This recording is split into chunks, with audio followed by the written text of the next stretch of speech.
everybody. I hope you're all having a glorious Friday. I know that I have had an amazing week this week. Um, I won't bore you with details right this very moment, but some really cool shit happened. So, today we are joined by the legendary, the indomitable, a ghost of Eli. Yay! Hello. Hi. Hi. Hi. What up? Why don't you tell the fabulous folks at home just where they can find you? Who the hell are you? The hell am I? Well, my my name is Eli.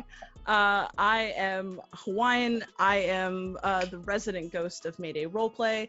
We're a group of awesome friends that are making cinematic stories through our favorite tabletop games. I bring Polynesian-centric characters to the table, such as Agent Hyde in our podcast of Delta Green Doomed to Repeat, as well as Nakoa Ka'uhane in our Orpheus campaign. That is our bi-weekly stream campaign. I'm also a DM. I DM, if you join us on Saturday, which is tomorrow, I'm telling an Orbital Blues, which is a sad boy space western, with various members of our team at Mayday, as well as some awesome friends of Fig, Space Jamber, Amber, as well as Matt will be joining us throughout the next couple of weeks as we do that. Yeah. And then I also DM our D&D homebrew campaign set in my world of Ashoka, which is a indigenous-centric open world campaign set to look at westernization, colonization, and the impacts of the overthrow of Polynesia.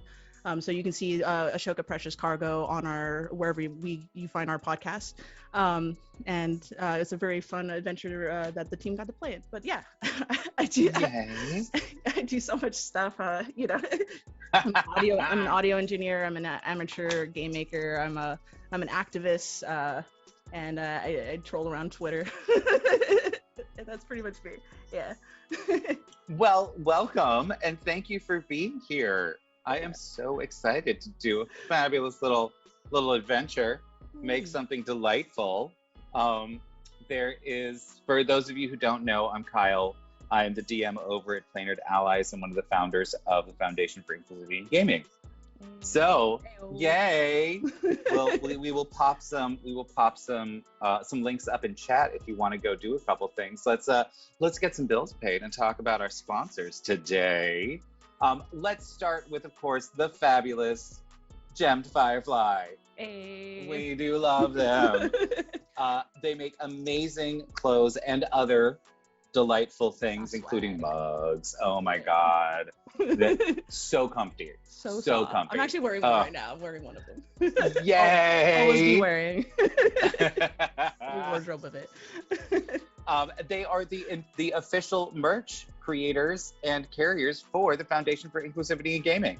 So if you want to help support FIG and get a fabulous t-shirt or a delightful mug, then head over to the link that is just popped up in chat at Gemmed Firefly. Yay! We'd also like to thank D&D Beyond and Hero Forge for being glorious. Hero Forge makes beautiful 3D renderings and actual 3D miniatures of your characters that they will paint for you and send right to your very door. They are glorious. If you are a gamer either online or at home, you can utilize their services to amplify the visuals that have to do with your character art. So absolutely 100% we love you. It makes our life so much easier. And another person that makes our life so much easier is D&D Beyond. We do a lot of actual plays over here, and if I didn't have them, my head would fall outside my head. It is just so much information now that there's like 60 books, something like that. Something like that, yeah. There's like 60 books to keep track of. There is, and they keep everything organized and running smoothly so that you can just create as much as you want to over there. So thank you, D&D Beyond, for being absolutely amazing and being so supportive of the community in general. And finally, we have got Idle Champions of the Forgotten Realms, a fabulous mobile game where you can play, guess what? your favorite champions of the Forgotten Realms. That's right. It's right there in the name. My personal favorite is Jarlaxle because he has a fabulous hat. And I feel like that's what really makes a good adventure is a great hat. That's really what you need mostly. But if you see the code, if you look at the code that is on our screen right now, you can put that into your idle champions and get a free Electrum chest for in-game goodies. So get you that code and get you a fabulous hat. Now, I think I would like to talk about Hawaiian and Polynesian culture. Hell yeah. How do you feel about that? Yes. All day, every day. That's what I say. Well, first, why don't we talk about a delightful story? Tell me a fabulous story about Hawaii. Oh yeah. So I mean, I was like trying to figure out what to talk about because like there's so many different like stories and legends and stuff like that, especially like because Polynesian culture overlaps with each other. So like Polynesian culture is the makeup of like several different peoples, Hawaiian, Tongan, Fijian, Samoan, Aotearoan, and that's just like a part of what makes up Polynesia, because there's also Pacifica people, Melanesian people, Micronesian people, that just encompasses all of South Pacific. So I was looking for a story that was both like fun and like awesome, but also just, a little bit more connected towards Hawaiian culture. And I just kept coming back to the legend of the Naupaka blossom. So before we get into that, I have a question. I'm super curious about, because all of these cultures are very distinct, how long were they, because people had to migrate to the islands at some point, right? Yeah. How long were they separated from each other? And was there an interconnectedness of the island nations, or were they mostly distinct and separate from each other? There's been like, it's not a clearly defined answer for that. There is a central like point of peoples that we all come from, and as we migrated outwards and we moved to various islands, that's what makes up our people, which makes sense given the fact that we have such nuances and overlap in the way we speak, in the way we tell our stories, in certain forms of dance and stuff like that. So yeah, to some degree there is a central point somewhere around Tahiti, I believe. Don't quite quote me on it, but as we've been learning about, or like going back deeper into our culture and understanding our histories and learning our traditions, that's where we're trying to find that interconnectedness, And so Agents of S.H.I.E.L.D. was correct when they said that Tahiti was magical. Well, Tahiti's magical regardless okay, of what they say, but yeah. Tahiti is the wellspring of life. Good. Exactly. Right. Love it. But like when we started to reconnect our roots to like wayfaring and going back to those traditional traditions, the act of us sailing from Hawaii to Tahiti in the 70s was such a big feat for us, because one, it allowed us to finally have agency in our history, because up until that, throughout Western contact, it has always been the belief that Hawaiian people were lost at sea and just washed up on shore of the beaches of Hawaii, and that's how we existed, because nobody could do such thousands of miles travel like that before the Europeans. That's totally impossible, right? The people that like had to make their living on the water wouldn't know how to deal with the fucking water. What a concept,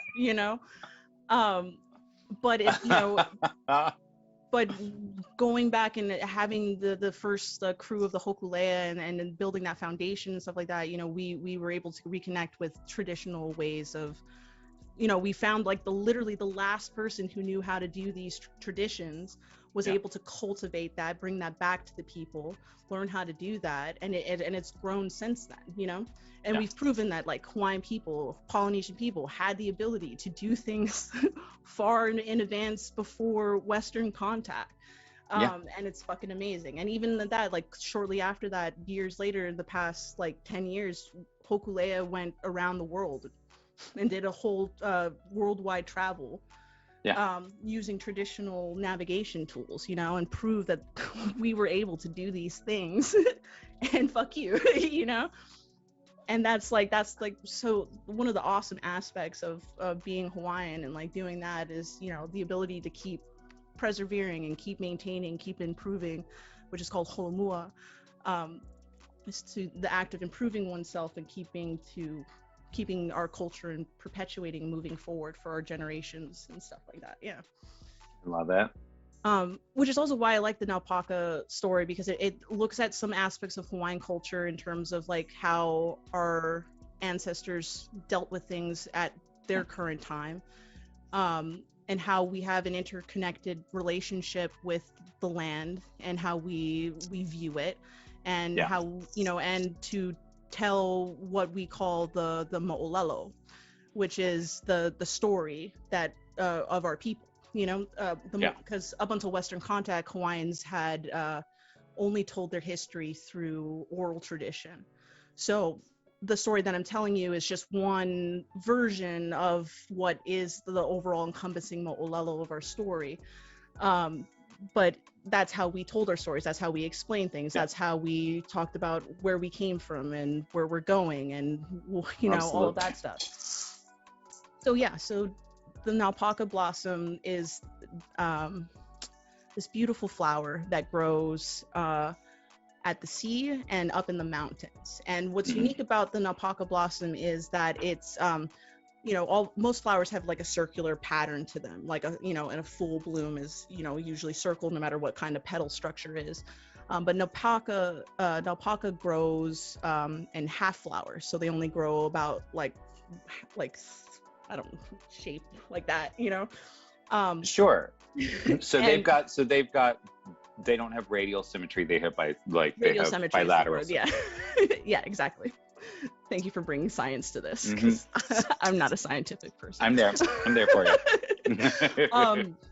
So yeah, so they grow, and it's, the legend says when you bring them together, you know, they bring, you know, that radial symmetry together and has the full bloom. What's unique about Naupaka in Hawaii is this particular flower is only found in Polynesia and I believe one other part of India, but primarily found in the South Pacific. Because other versions of Naupaka are typically like purple in color, but these ones are white, and produce a white berry alongside of it. That's a very sweet tasting berry and is often used in medicinal purposes, to heal like inflammation and stuff like that. So the story behind Naupaka is about that one day a princess who lived in the mountains, sometimes she's not named, sometimes she's called Naupaka. She was a princess who lived in the mountains, and one day she traveled all the way down to the sea. And at the sea, she met a group of fish. So let me just, for those of us who are not super familiar with the geography of Hawaii, how long is that trek from like the top of the mountain down to the ocean? I mean, it could be hours, it could be days. It depends on the region. I believe this, I don't know where exactly the story was told, but a lot of Hawaiian communities and structures start at the mountains, ends at the sea, you know, because we have, there's a lot of sustainable means to do that. You know, rainwater gets collected up from the top of the mountains, goes through what are called pua'a, which flow down to the sea.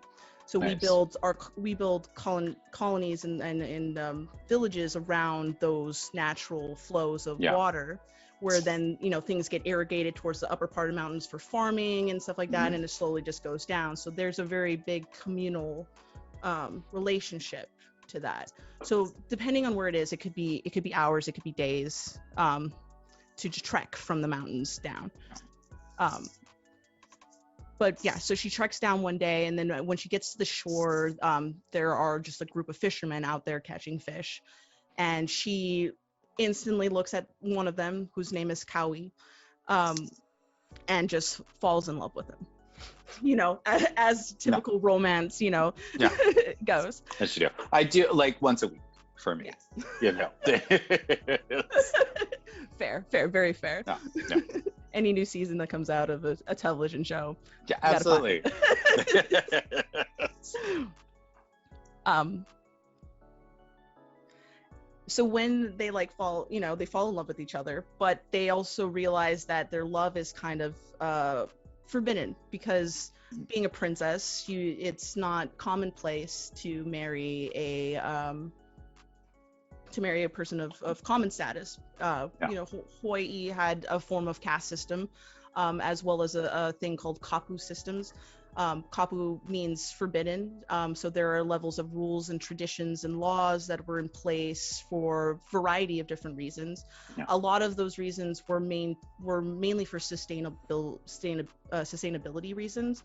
There are rules of like when you catch certain fish and how many fish you catch, when you plant your where you plant your kalo, or when you plant certain things, how you harvest trees from the forest, how you harvest feathers from birds, all of that. And if you break those rules, that there were very, very serious consequences. Well, because there would be very, very serious consequences for everyone on the island, because it's when you're dealing with island environments, they are much more delicate than other environments, because the resources are just that much more limited. Yeah. For everyone. So it's like the mindset of Hawaiian culture that you want to maintain so that your children and your children's children can enjoy the same luxuries that you get to enjoy. They get to taste the same fish you got to catch in the ocean. They get to harvest the same kalo that was planted in the ground, so that they get to enjoy those things, because you get to enjoy it as well. So when they fall in love with each other, and then they realize that their love is kind of forbidden because they are not able to be together, they go and try to find someone who's going to give them a blessing, who's going to defy the rules and allow them to do that, which is possible because cultures grow, cultures expand and stuff like that. Even though we've had kapu systems in place, there have been powerful people in our history who have come to shake and ratify those kind of things. Like I really find that like some of the disappointing things about the impacts of westernization and colonization is that we deny cultures the ability to grow out of things that no longer serve that culture a purpose. It was there for a certain time, and yes, in a modern sensibility would not be an appropriate thing, but like we didn't allow a culture to get to a modern sensibility.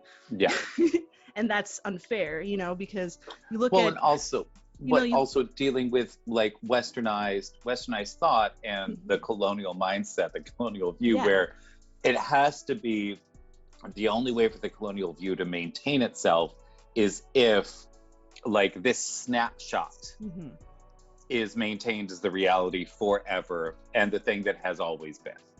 There can be, colonialism does not allow for a past or a future of anyone besides the people that are colonizing. But I think also the danger there and the detriment to the colonizer is that they start doing the same thing themselves, is that they feel like they cannot change because they have cast every other culture in the world as unchanging.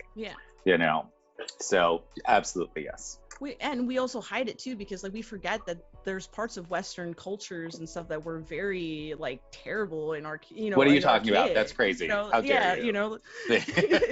How we utilize certain practices and traditions to hurt people. That's just, you can't slice that pie. But it's not mutually exclusive. My thing is, when you look at most cultures that were sort of halted pre-industrialization, right? There's always this sense that you have to maintain, and that this is not universal, but the vast majority of cultures, there is the sense that you have to maintain this for your children and your children's children. That like there's this weird understanding of mortality that we don't have in Western culture, where there is a sense of peace about the fact that eventually you will pass.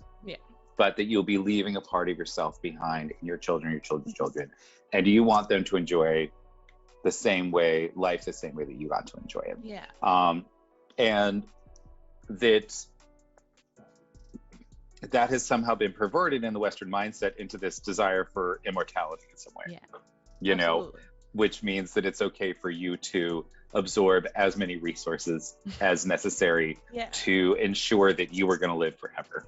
Yeah, You I know? mean, in Hawaiian culture, it's, you know, the overall goal is to become an ancestor, you know, like become Yeah. the ancestor you hope the next generation is going to inspire to, and that's the legacy, and that's the mindset, is that, you know, to move on, but to utilize your time here to be the inspiration for something more, you know. Absolutely. When you're not here anymore, you know. So the first person that the Princess Napaka and Kaui go to is a kapuna, and a kapuna is our elders. So these are our members of your family who of a certain age. These could be people in your community that are looked at as for guidance, for teaching, for maintaining certain practices and cultures. So I'm curious. So I'm curious about that. And this is, sorry, I'm asking a lot of questions. No, ask away. I'm here to answer all your questions. When you say the elders, is this like a position or is it just an age? Like, is everybody considered an elder when they hit a certain age, or are some people not considered? Because I imagine that even in Hawaiian culture, there are some people that are not great, and they don't want to be, and the rest of the community doesn't want to like raise them to the status of, please aspire to this. I mean, yeah, there is, but I mean, everybody has a kapuna, and everybody can become a kapuna to somebody. You know, kapuna is both like a title and a role. Like, you know, anybody who is a grandparent is a kapuna, but we also utilize kapuna as a way to identify elders who take on leadership roles. You know, elders that are looked for guidance. Elders who are, you know, who are here to proctor and nurture the community at their stage and at their role, you know, because you know at different stages of life you have different stages of responsibility, you know.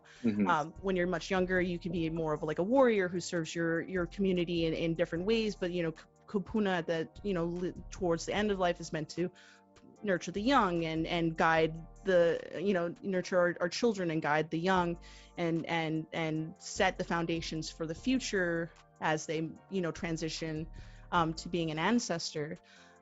So it could be various different ways, you know. And I also, you know, there are people who are not blood related to me who I consider kapuna in my communities, in my relationship, because I look to them, you know, for their guidance, or I respect what they have cultivated for themselves over their time and their experience, you know, and you treat them as such.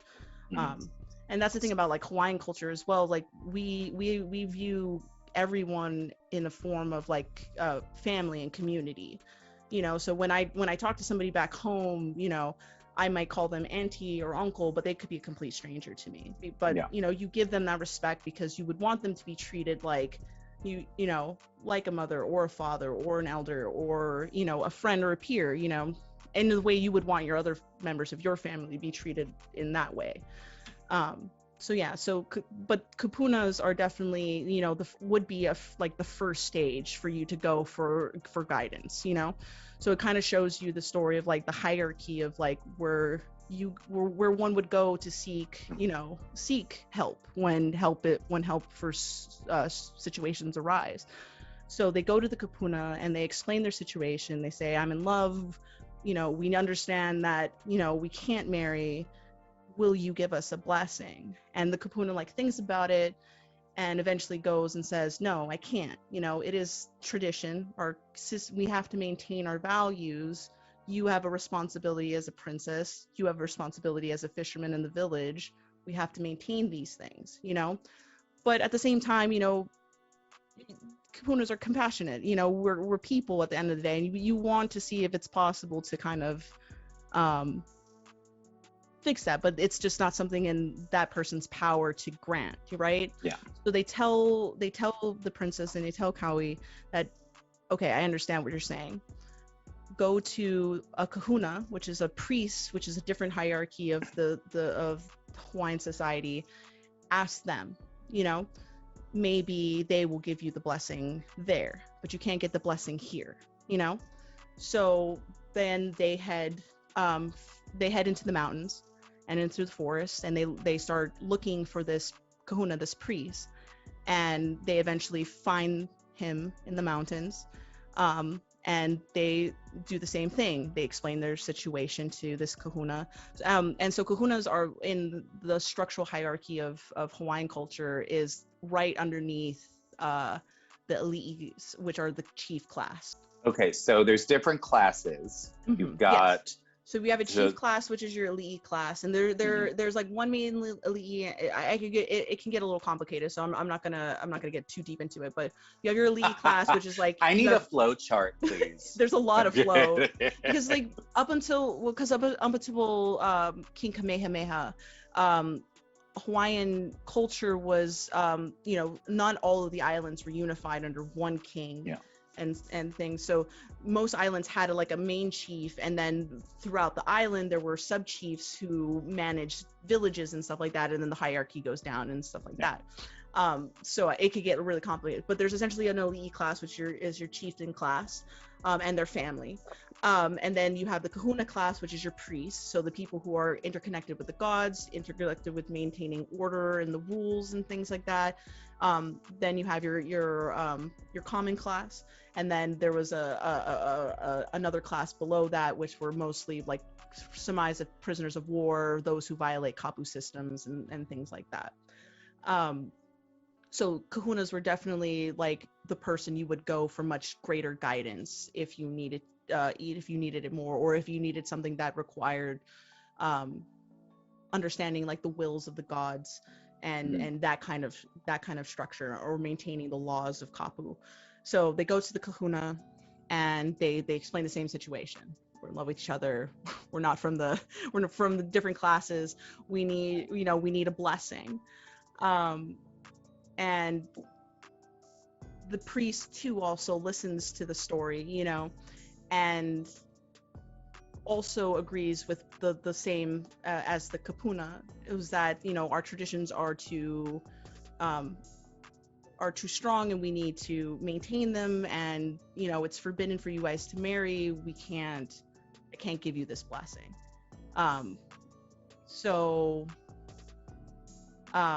But also at the same time, I feel for you. Maybe there is change, but the change is not going to come from here at this level. So the kahuna then tells Naupaka and Kaui, go up further into the mountains and go and ask the gods. Ask them for the blessing, because they're just bypassing the chiefs altogether. Yeah. Well, the chiefs handles those kind of matters, but but in terms of like law and will, that's from the gods down. Chiefs rule over and maintain the people, make sure they're cared for and all of that stuff. But when it comes to that higher power or that kind of thing, it's more of like, you got to go to the gods instead, because the chiefs are just going to look down to the kapuna or to the kahuna and say, well, what does the law say? What are the traditions that we need to keep? And I doubt if Naupaka's father would be inclined to give her daughter away to somebody, fisherman. To some fisherman, given the way things work.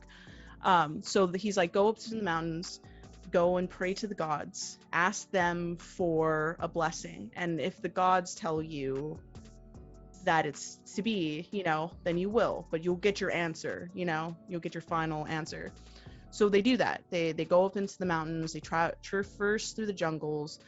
They find a place where they can go and converse to the gods, and they plea. They plea to them. They say, we're in love with each other, but the traditions forbid us to be a part of this. Like, give us a sign. If you'll give us blessings to marry and to break tradition for this, you know. And then, you know, but unfortunately, like, the clouds start to darken and Mm. rain starts to fall and there's lightning and heavy winds and, you know, lightning striking on the mountainsides, you know. And they knew that, you know, even the gods themselves said no, you know. So they've gone through all of where they could up the whole chain, and they were denied because the maintaining of tradition at this point was more important, or was seen as more important. So, you know, all hope is lost. It's kind of a little bittersweet, but they go back down to the, you know, back down to the beach where they met each other for the first time. And then, you know, they accept it. They're just like, well, if nobody's going to give us those blessings, then we have to accept the fact that this is just not meant to be. No matter how much we want it, how much we desire, it's not meant to be. So Napaka takes the flower that she has in her hair and she splits it apart, and she hands one part of it to Kawi, and keeps the other half, and she says, I'm going to return back to the mountains, to my people, and you stay here. And this parted flower is kind of the symbol of like our love that just won't ever be. And then she returns to the mountains and he returns back to the sea. And, you know, the plants and like the wildlife and the world, you know, the land around it kind of recognize how sad and bittersweet that is, you know, for that. So in that place where they split the flowers, the Naupaka blossom starts to grow, and is made. So, you know, and then the legend is like, if you bring them together, that you're uniting the princess and Kawi together, and joining their union, and or recognizing their union together. And yeah, that's pretty much it about it. I mean, there's definitely tons of other iterations. Some iterations of it says that the Princess Naupaka was actually one of Pele's sisters, who was seeking to marry a mortal person. And when she went to ask Pele for blessings, Pele grew angry and set her wrath upon Kawi. And Kawi fled into the mountains to avoid her wrath, and her sister fled to the sea.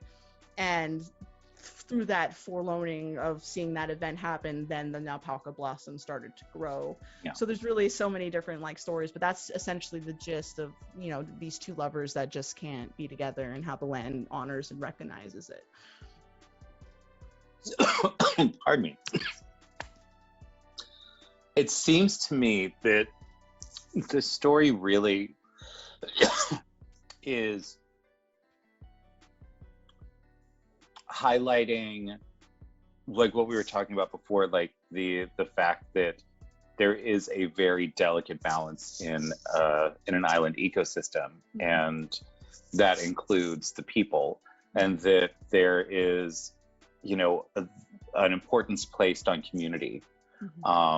That is above the desires of the individual, which is very foreign to Western brains, where it's all about I want, and therefore I should have, regardless of the consequences for everyone around me. But yeah, but like, I mean, like Polynesian culture has such intrinsic, like, you know, interconnectedness with your family and your community. Absolutely. And you know, you work to help and support those communities, your community, no matter what, and, you know, respecting the boundaries and rules that, you know, sometimes have to be in place to help keep our communities together, you know, and keep them moving forward. You know, sometimes it may be requiring an individual to make a sacrifice.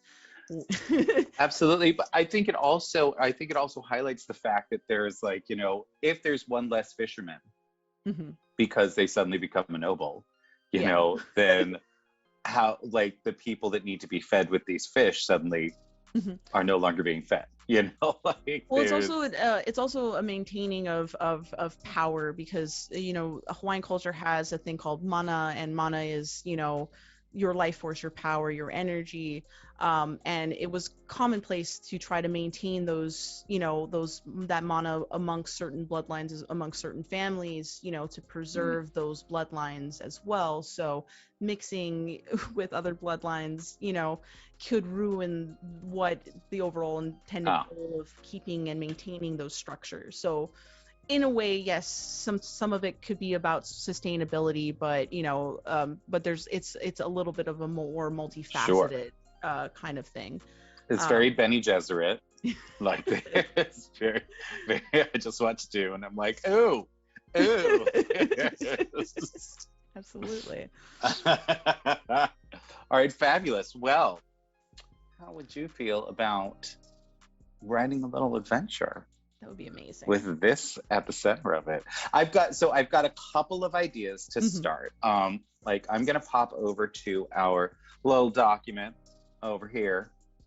Got a couple of ideas. One is that there's some reason that the couple was denied, but there's also some reason that like the next generation or like 100 years later or something like that, the two flowers need to be brought together for some reason. The other one that I'm thinking is that, they live their lives in service to their communities, doing the things that they were supposed to do. And when they died, they became ancestors and guardians. Because it's, D&D, we can have guardian spirits and things like that. There is, and one is the guardian of the mountains and one is the guardian of the ocean. And there is some sort of cataclysm is coming, and only by reuniting the two of them will you actually be able to stop that cataclysm from happening. I like that because like I imagine when I was like thinking about this story was like, have you watched Avatar: The Last Airbender? Yes. The secrets tunnel story about the two lovers of Amashu, where they go into the tunnels and like you learn about like the love of those two people that couldn't be together. I remember it's many years ago for me, so I do remember it. I remember the tunnels. I don't remember the exact. I remember thinking that it was very Romeo and Juliet. It was very similar like that, but it was like essentially that as they go on this adventure, they learn about like the importance of like both the love of these two people that made an entire like city, but also like why their love couldn't be together and all of that, and they get to learn about it along the way and connect to that kind of aspects. So I think that second one kind of like mixes into that kind of idea of like going on a journey to understand both the love that these two beings shared, but the reason why they couldn't, and the power and the strength and the resolve of having to not do that. What I think would be really interesting and a way to really explore the story is if during the adventure you have to go to the elder and have them explain why they couldn't be together, and then go to the priest, why couldn't they be together, and finally go to the gods and have them explain really what this is, why. I feel like that would be something interesting. And then what has changed, why now they need to, like, I'm thinking that there is like, I know that, volcanic eruptions are a real danger in Hawaii, and that there is, that it could be something like that where there is the need, I sort of feel like you cannot stop the volcano from erupting, but if you do the things necessary, like we have been setting this up for generations, like the elders and the priests and the gods saw generations ahead of time why these two couldn't be together. And it's because these things all had to fall in place, and now you need to bring the two back together, and the two together, the lovers, will be able to actually protect the community in some way, I definitely like some of that. The thing about like volcanoes and like trying to like divert that kind of stuff, it kind of goes a little bit against Polynesian culture, because Pele is one of the biggest entities and most revered goddesses. We don't stop Pele from going where Pele likes to go. Pele will No. do what she wants. Pele will flow wherever she flows. So to stop her, to divert her, is a little disrespectful, you know. So like, especially Oh, with like sure. there's like things that go, like even like if you look at like things going on in the Big Island right now, Yeah. where it's lava flows have been hitting communities and stuff like that, everybody's just like, well, we just have to go and let Pele do Yeah. her thing, and then we'll figure it out afterwards. So Absolutely. but I'm definitely down for like a cataclysmic event, just not one involving that. um Sure. but there's definitely like other stuff like flooding, rainfall, you know, Hmm. is another one. Or we do get earthquakes and things like that. Um,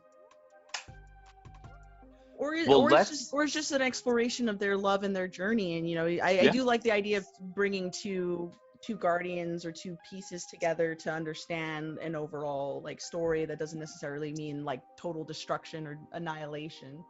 Yeah. There is, I'm trying to think, what if we explore that? I like the three part with like the elder, the priest, and the Mhm. gods. You know, each of them having a little bit more understanding than the last. Mhm. You know, in what's going on. Um, Now that you're saying that, one of the things that I'm thinking of is um, that the princess was. Is there? Do you have?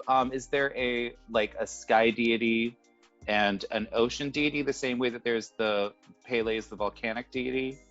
There are forming gods of Hawaiian culture, which is Lono, Ku, um, Kanaloa, and Kane. Hold on one second. Just want to make sure I got my god, because there are definitely tons of different, yeah. So Ku, Kane, Lono, and Kanaloa.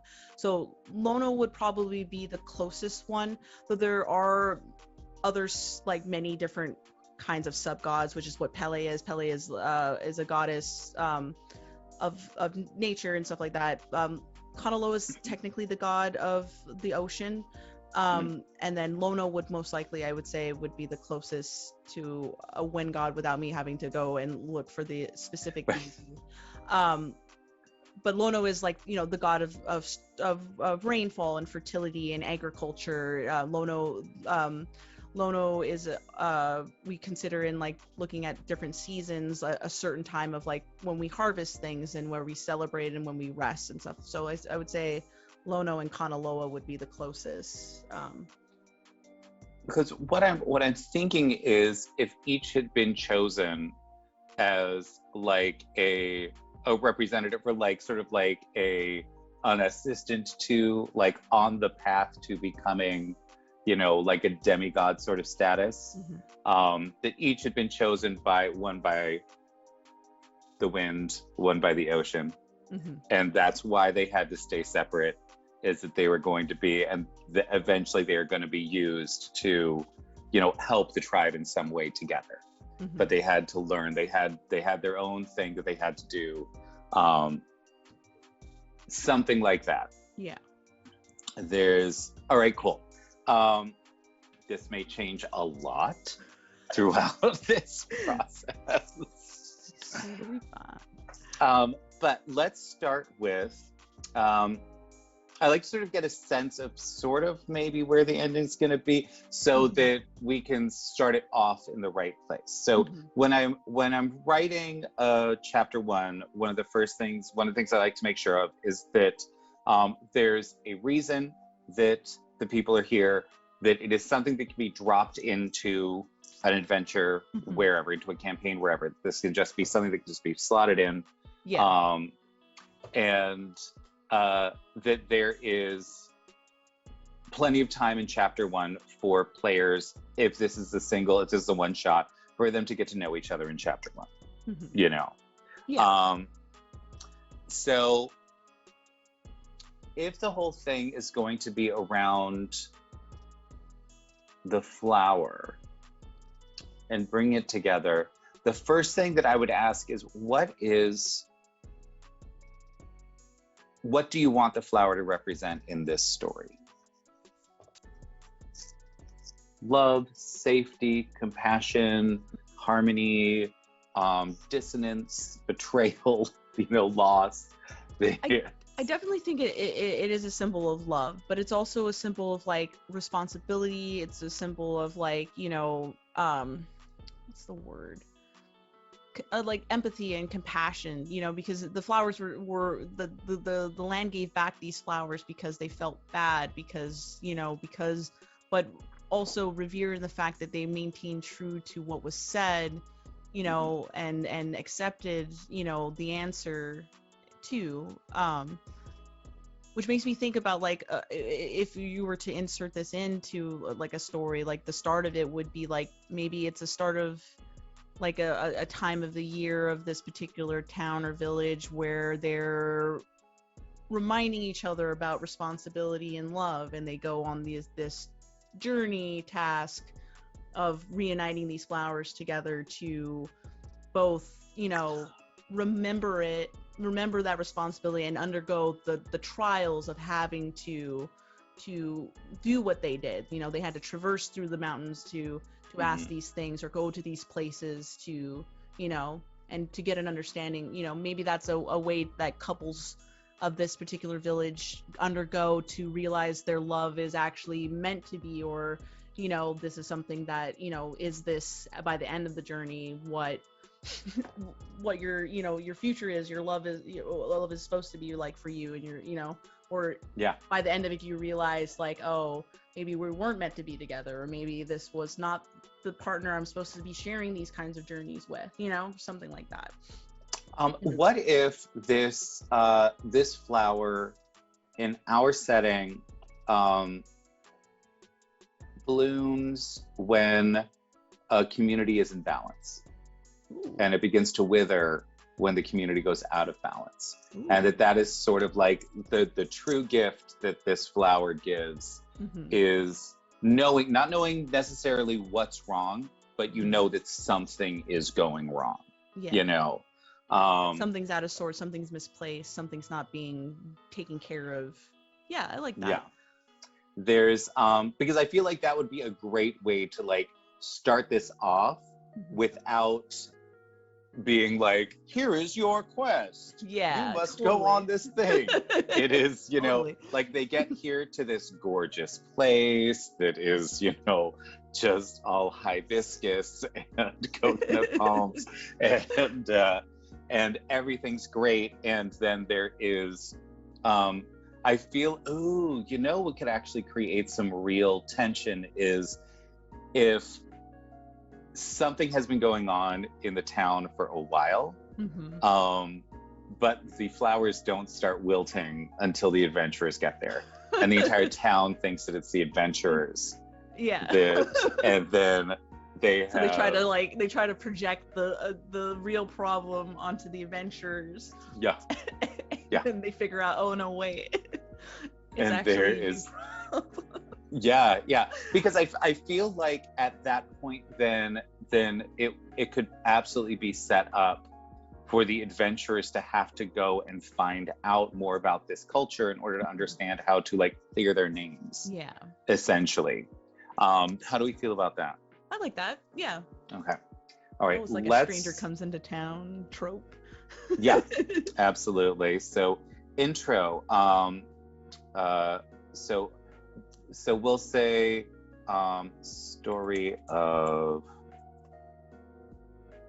that's not how you spell anything.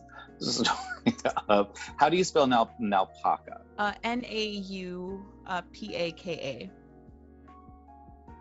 There you go. Yeah. All right, story of Naupaka. What I'll do is I will have you send me like a version that you like of that story, and we'll include that sort of at the end. Okay. Cool. Of this, so that like the DM can familiarize themselves with the story of it. Absolutely. There is story of Naupaka, generations later, the villages of the island um, have Well, maybe they learned, discover that there's like a forbidden love going on in the village that has been right? like a secret. I love it that there's, These- oh, there's, so many options. I mean, we can absolutely write one where there's like 7 different things that might be happening in the village that might be the explanation. So yeah. whatever direction the players want to go. Yeah, whatever they that. trigger or find, yeah. Let's see. Generations later, the villages, the islands have learned that when the alpaca flower blooms, their community is in harmony. When the flower begins to wilt, they know that their community is unbalanced in some way. When the adventurers arrive, the flowers in the community begin to wilt.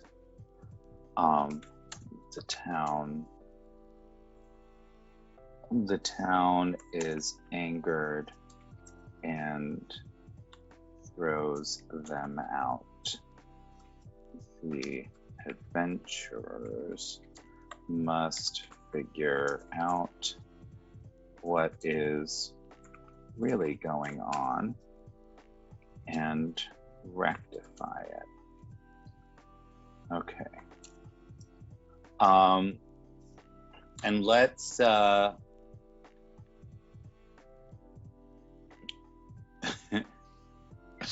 there's I always like to throw in like a little bit of danger. Like that it's not just that they've been thrown out, like there's some threat against them. So what would be a traditional threat? Like don't ever come back here. Like we need to, like if somebody needs to be gotten rid of in a community, how would that happen normally? Oof. It depends on it. Because as I said, kapu systems are very, very very strict, and a lot of it ends with paying dearly for it, which I wouldn't want to set that as the tone. I would say like just removal from the community, not being a part of it, like asking you to leave would be probably okay. Impounding the ship that they came on. Yeah. Okay. Or that, or like like taking all your belongings. They're gonna take your ship as recompense for the whatever evil you have done. Like that and your resources, everything. yeah, those are ours now. It's okay, fabulous. Yeah, I was thinking about it. I was like, I wouldn't want them to get too violent because I don't feel like that's a thing. Yeah. Like I'm just like, and in most D&D, and this is one of the reasons that we have this whole stream is in most D&D stories, it would be, violence. They threaten to murder you and they're like, you're gonna do terrible things. Yeah. And we definitely don't need the story of somebody coming into a village and then trying to harm a village. No. There's what's really going on and rectify it. Let's just leave it there at this point. They just need to figure out, like they've been told to get the hell out of here. Yeah. Like they're just like what'd you do to our flowers?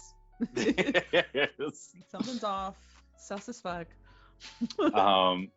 There is, all right, let's set up, I think we can set up, you know what? I think here is where one of the plot hooks comes in. That something is happening, the tides are changing for some reason, and it's drawing more boats into more dangerous landing places. But it's also prohibiting, like there's something happening with the tides, something happening with the god of the ocean, that like they're not letting the boats out of the area either. So they can't go to their traditional sort of fishing sites. Okay. There's to create some sort of danger where like, oh, this village is potentially in danger of starving. Yeah. You know, if like we so can't, there's well, we already can't leave. Yeah. Like yeah. Totally. there's already angst, and then these people show up, and then the flowers start dying, and it's just And now it's our not boats great. can't leave, and the boats Yeah, can't like leave. What is happening? the the currents around. See, oh my god, I think I have it, and I don't know if it's totally awful. So what I'm thinking is that there is the reason that these two were kept apart in life is because when they entered the afterlife, they were going to join and form a new island. And that's what's shifting the currents, is as this island is beginning to grow, it's actually altering what's going on. And that's what you have to figure out, that it's not, in fact, like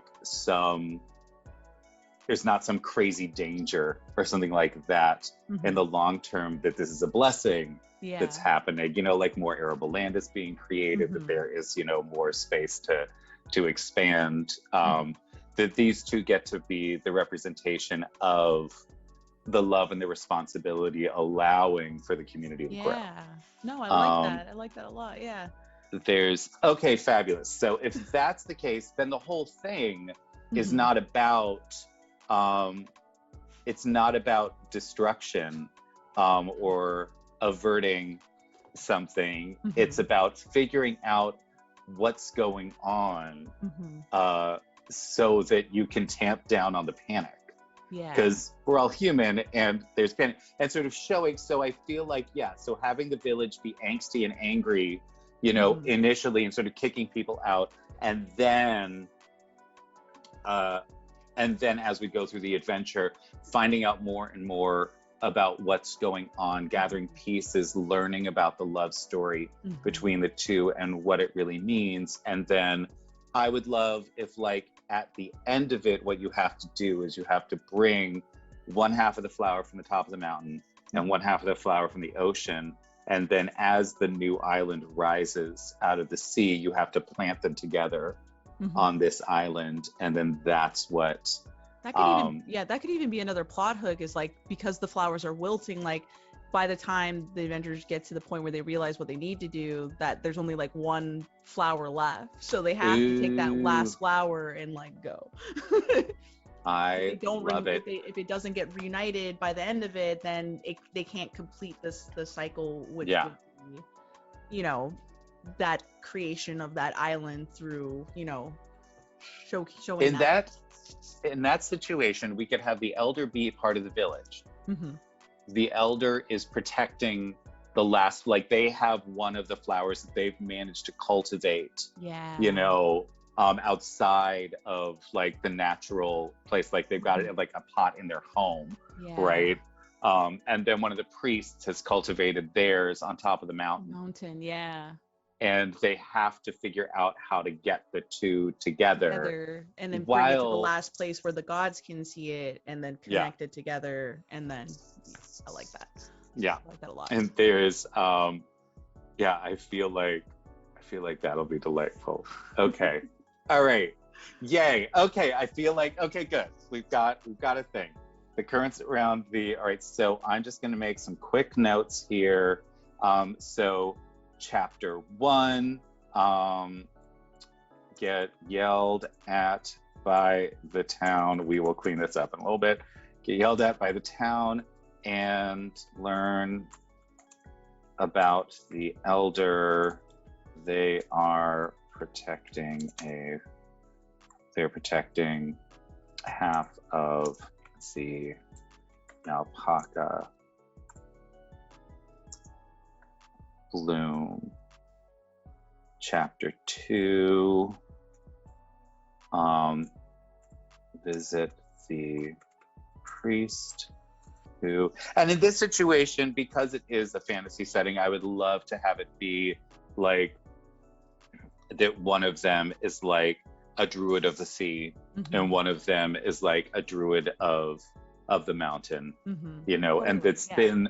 it's been their, you know, their circle, you know, it's been their job to maintain the flowers, you know, for time immemorial. And it could absolutely be that it's like, you know, the same way that a pregnant woman's body changes dramatically, you know, and can be scary, you know, ultimately it is moving towards the birth of new life, and that this withering of all of these plants, while it seems, if you don't understand the fullness of the arc of history as someone who has lived many years would, you don't understand that this is part of the cycle.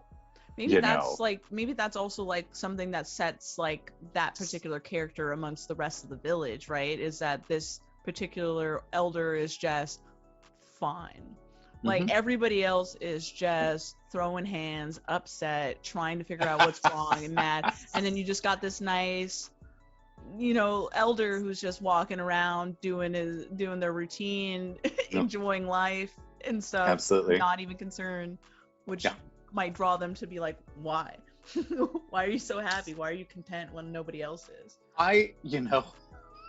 You know what I have not gotten to put in any of these stories that I really want to is a tavern brawl. Like, that it could absolutely be like they show up at the tavern and the flowers start dying, and then like while the entire like, you know, tavern is like, you know, up in arms, get the fuck out of here. It's just that person that's just like hanging out, getting their next ale. It's fine. What is a traditional drink? Did the Hawaiians brew? Hawaiians, or did they ferment? They fermented. What is the name of it? Because there's something called kava, which is but I believe kava is more Fijian than Hawaiian. Hold on. But I know there's a fermented drink or alcoholic beverage. Okay, it's God, I hope I don't butcher this. It's called okolehau. It's a fermented tea root beverage or beer. Oh, okay. Fabulous. I love it. I know that there's a couple of things that like it's like a root of some kind, and you put it in a jar and you just cover it in water and you just let it sit and ferment until it just becomes a beverage. Delightful. We'll have that then. There's, let's see, the second half of the alpaca. Boom. In chapter 3, so the resolution is, so chapter 3, chapter 1 is probably going to be, you know, like trying to find a safe harbor in a storm. Ooh, I feel like that would be interesting if like there's guards all around the village and they can't get out of the village, and the only person that will let them like inside is the elder. Ooh.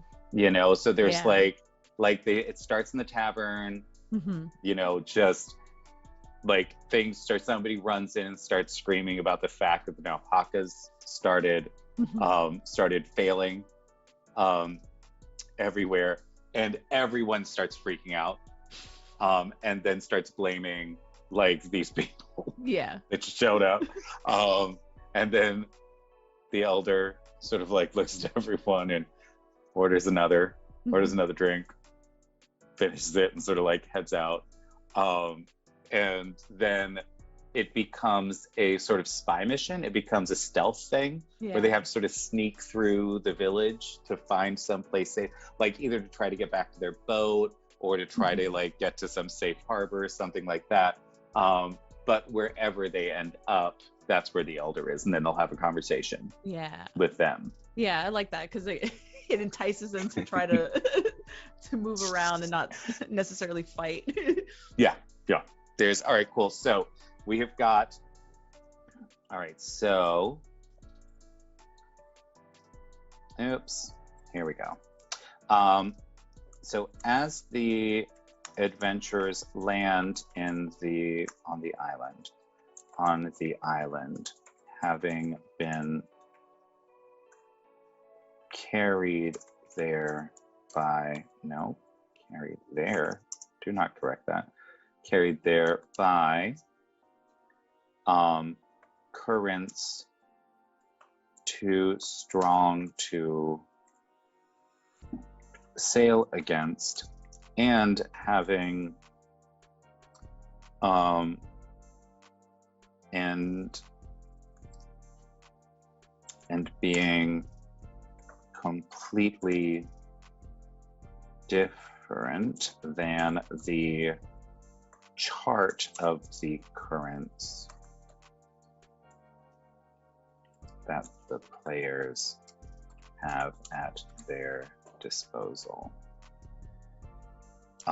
They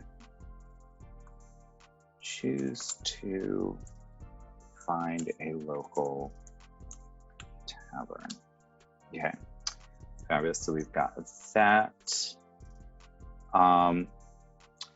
Let's see. As the players get to know the local people, there are a few that they notice in the crowd. So, first one is going to be the, is bartender fine? Yeah. Or is there a different, okay. All right, so bartender, what's their name? Who's this delightful person that's going to introduce them to the world? Ooh, you've highlighted the one struggle I have as a DM, and that's names. We might have to come back to names. Okay, so bartender is like, name here. Yeah, It's a strange name, but that's the name we got. they have. All right. So, do you want them to have been there for a long time? Do you want them to be sort of like aware of what's going on, or do you want them to be like the child of the owner?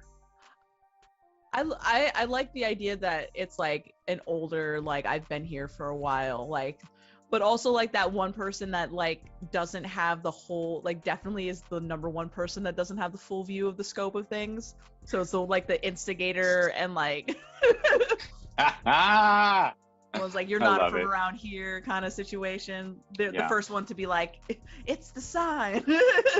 Running this tavern for many years. So they're incredibly, let's give them, like, they're very superstitious. Yeah, super superstitious. Okay. Very superstitious. Like, definitely would see the Nalpakas like withering as like a super bad sign of like an end of time kind of view of like, you know, it's super wrong and it has to be because the outsiders are here, or you know, whatever the case. All right, so they land, they head to the tavern. Bartender very, very superstitious.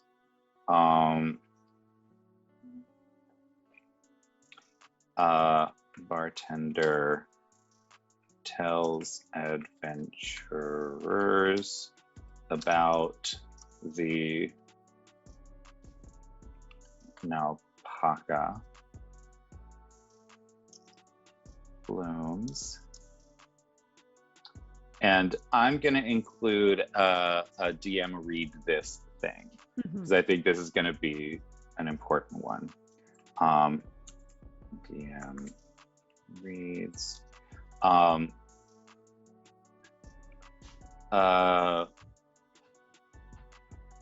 aloha is hello, right? Is that the same? Would you use that for like strangers to a community, or is that a more familiar hello? Aloha would definitely be a way to greet somebody for sure. Maybe like a bartender, if they're like welcoming somebody into their establishment, would be more of like a komo mai, which is like welcome, like here, you know, kind of situation. That? E. What is it? Just the letter E space, KOMO. and it's another space, MAI. So that's more of a welcome. Ekomomai. Ekomomai. Ekomomai. All right. So the phonetic would be a ko. No, that's cow mau. What's the phonetic for ko? Oh, Flat. Koe? Koe? Ko? Ko. Yeah. Okay. Ko mo. My. MI. MY. I think the. There's... I think that is. I think that's the actual phonetic. Okay. Ikomomai. All right. Like A. Komomai. A. Not I. Yeah. A. Yeah. We'll take the E off. A. Komomai. Ekomomai. All right, fabulous. So Ekomomai travelers. Because I'd like him to talk himself or herself themselves. I'd like them to talk themselves into hating the adventurers, like at the beginning of this thing.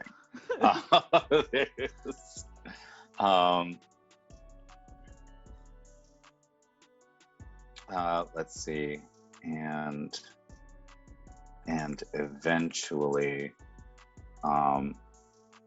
believes that the blooms are failing because of the adventurers. All right. So become my travelers. I hope you bring good tidings with you, for the tidings here are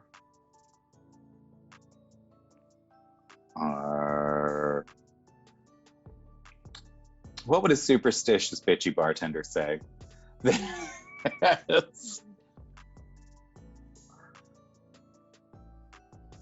know.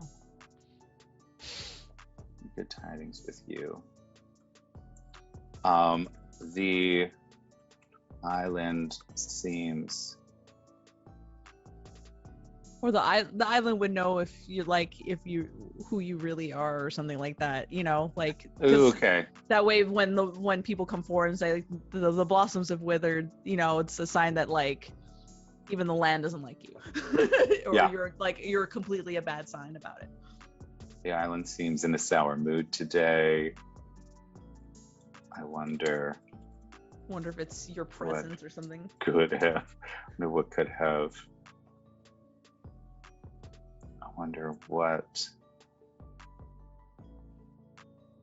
what taint could be spreading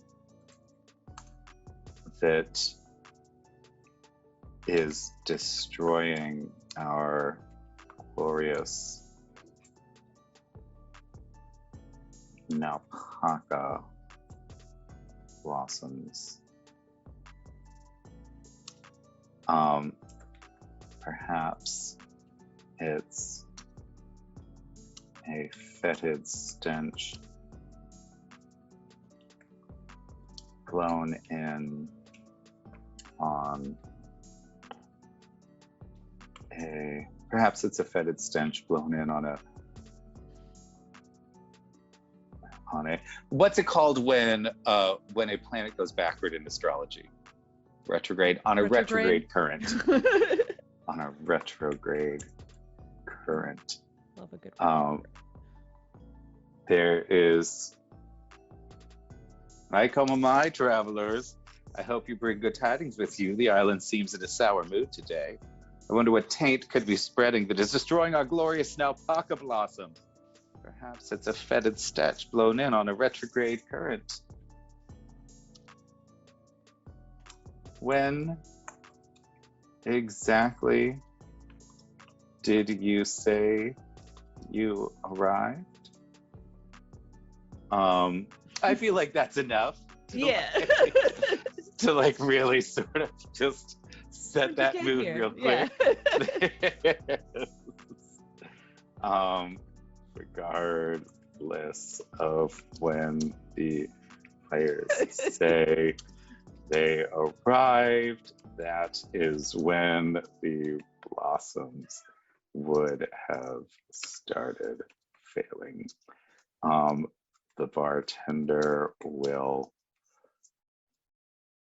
whip the tavern into a frenzy,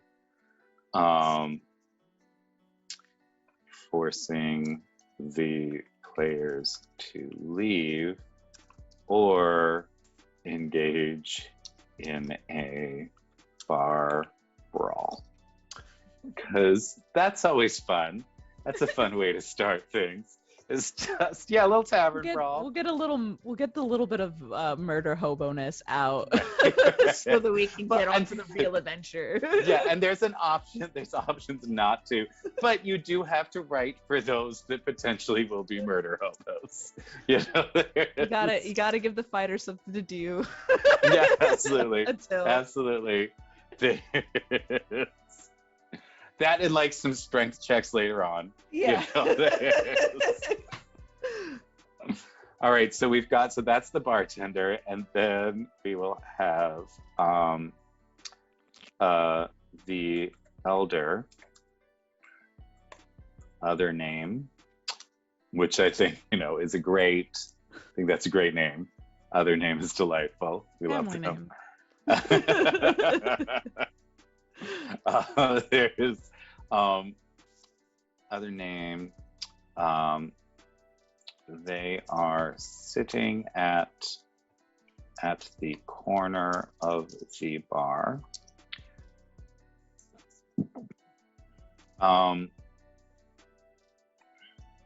Taking in the spectacle. But who is this person?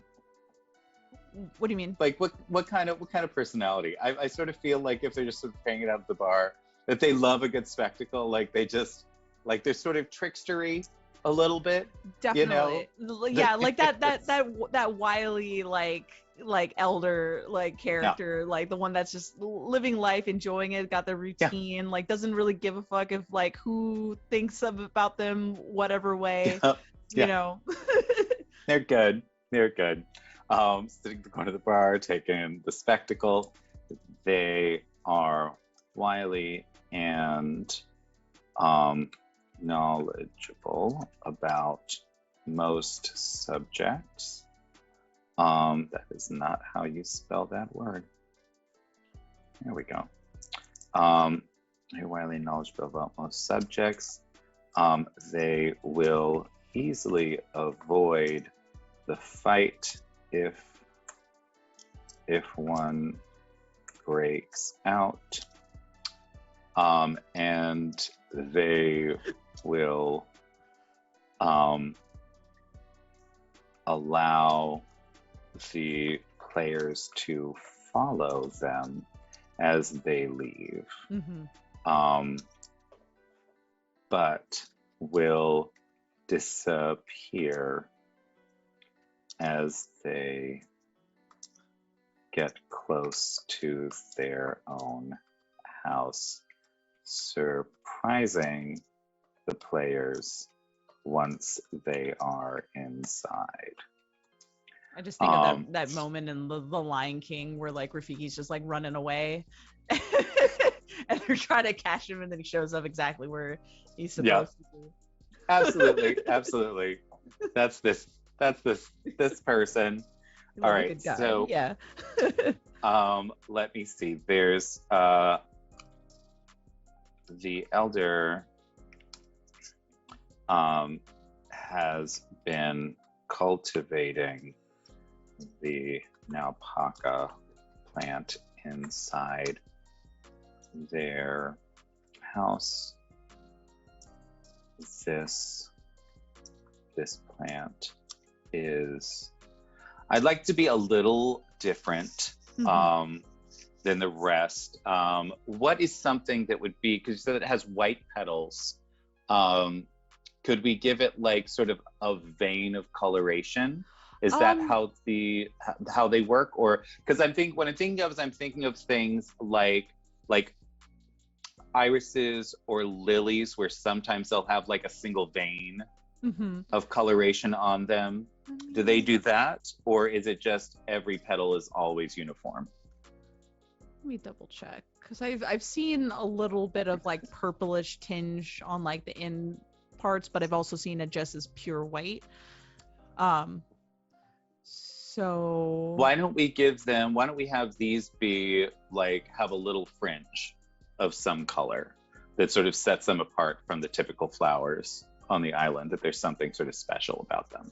yeah, like okay, so like they have like because the Naupaka blossom is kind of got these like uh, riblets inside of the petal making. Uh-huh. So I've seen a couple of them where like that inner like towards the center of it and that in between those like grooves is like a purplish like color or like tinge. So maybe there's like some like glowy property or something like that that gives like an etherealness to it, you know, where it's like where it gives the impression that it's got natural magic or like a divine presence to it. Ooh, You you know know. what we could do? We could have it have a little bit of white light Mm-hmm. in those ribs, so that only if you're looking at it from the right, like in the dark or from the right angle, you actually be able to see it. If you're just looking Yeah. directly at it, you won't notice the light because it's the same color as the petal. Yeah. No, I like Um, that.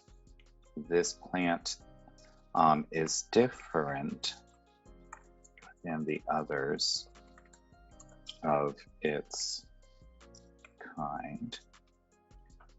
The ribs of each petal glow gently with white light that is the same color as the actual petals. So only in darkness can the light be seen. Oh, and this is okay. We can say this guy is known as a night owl for some reason, and it's because he likes the glow of this flower in the evening, and that's the only time he can see it. All right, cool. So the elder has been cultivating the alpaca. We know that. We've introduced the two main characters that we're going to see in chapter 1. Mm-hmm. So now let's create the adventure for chapter 1. So they get to, all right, so we can get rid of this first bit.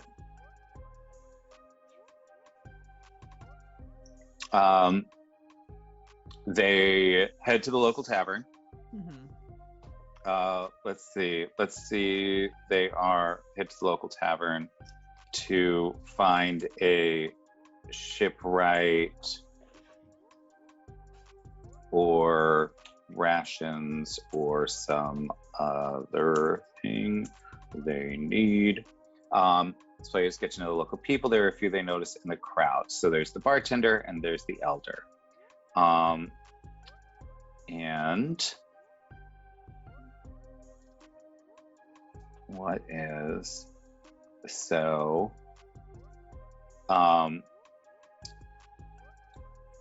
the bartender will demand that the players, I feel like he would demand that the players like halt so that they can be arrested and be, like questioned about what they've done. Mm-hmm. Or like to be seen by like the established like leadership of the, it's like, no, you can't just which the elder would be one of. So even so they can sneak and get to the elder, they can have a bar fight and then run away to the elder, or they can allow themselves to be caught and presented to the elder. Yeah, exactly. Okay. So many options, so many choices. Bartender will demand that the players submit to the authority of the village and be taken before the elders. Mm-hmm. 1, the players can participate in the bar fight and players can participate in the bar fight, then escape, where they will be met by the elder. The players can leave peacefully while trying to stealth back to their ship, where the elder will meet them. Or the players can submit to the villagers and be taken to the elder. All right, fabulous. So that way it's pretty simple, you know, there's nothing crazy going on there. Yeah. You've got a nice first act where you are setting up a couple of things. You are setting up the elder, like they get there, they sort of get to know a little bit about what's going on, all of that good stuff.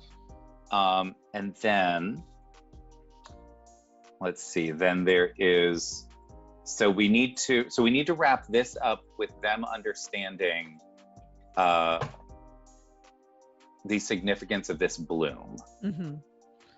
How do we do that? I feel like it's got to either be like pieces or perspectives of each story, and that's where you're getting different perspectives of it, or so in this situation, this would be the half of the flower of the fisherman, where the fishermen had to stay in their village and provide. Mm-hmm. There's, it would be lovely if this glowing flower was the same, like that there's, eventually you'll learn about the torn flower, but this is actually the half that was planted, and the seeds that have blown on the wind from this one have created all the flowers in the lowlands. Yeah. And then the seeds from the one that she took to the mountains. So this could actually be the same flower that, like, whoever is the druid elder in this village has to take care of this and has been for generations. So, all right, let's see. So taken to the elder. The elder will question them about their motives and reasons for appearing here. They seem unfazed at the appearance of the adventurers. Unfazed at the appearance of adventurers, unlike the quick to anger bartender.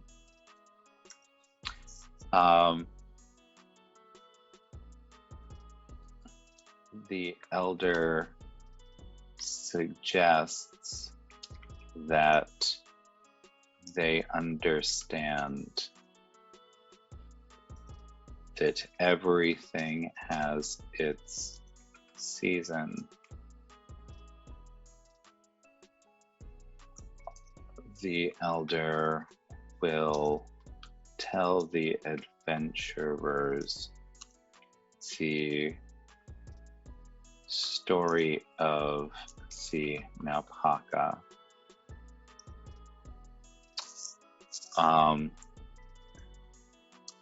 And let them know that the half of the flower given to, what was their name, the fisherman? Kawi. How's that spelled? Hold on. K-A-U-A and then an apostrophe I. All right, fabulous. With half the flower, let them know that the half of the flower given to Kalai is the same flower that the elder has been tending. All the others are the offspring of this flower.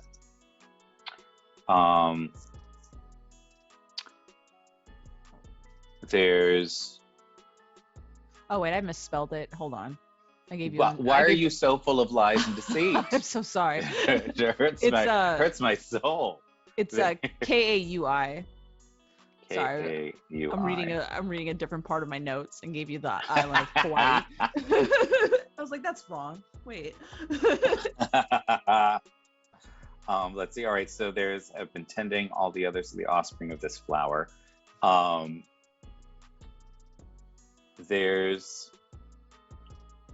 right, how do we send them on the quest to get the other half of the flower? I mean, I think the elder would show them, because by now they would have found out, like the Avengers would have found out that all the other blossoms are gone or wilted. Mm-hmm. And then the elder would probably just be like, here's my private stash, here's like the original flower or the original like generation of this Naupaka, take this and go up into the mountains and find the priest or the druid of the mountains who also is cultivating their half. Yeah. And then they'll be able to go from there. Let's see.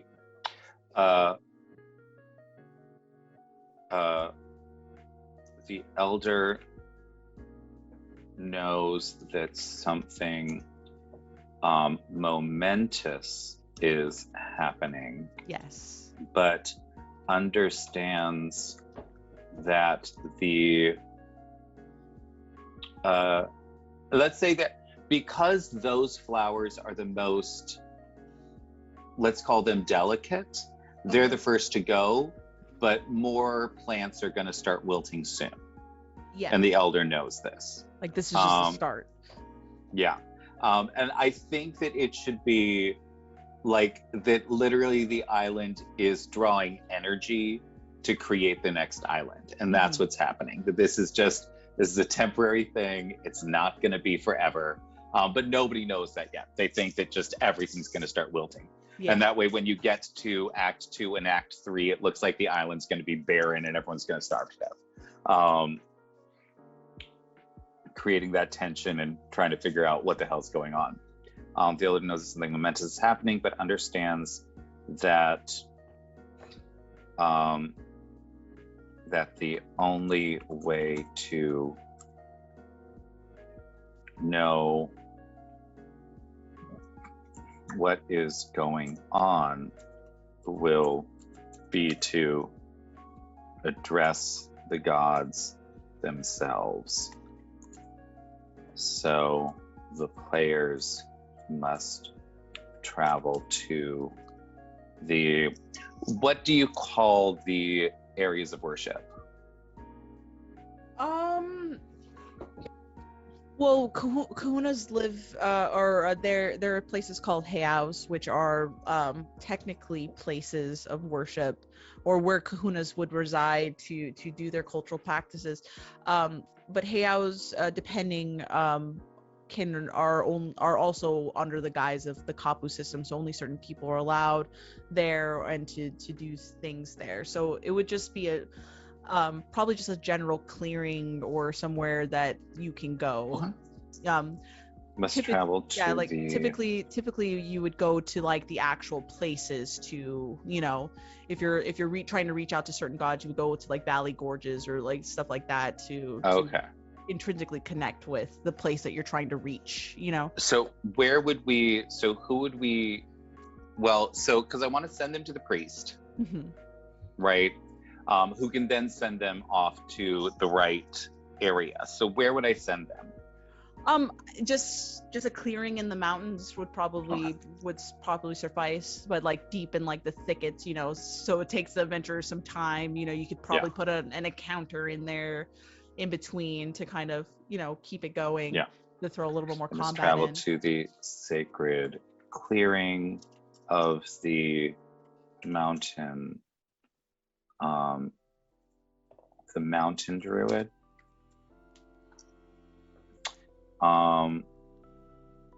And let's see, so I'll let them know that half the flowers given Cowie is the same flower the elder intending.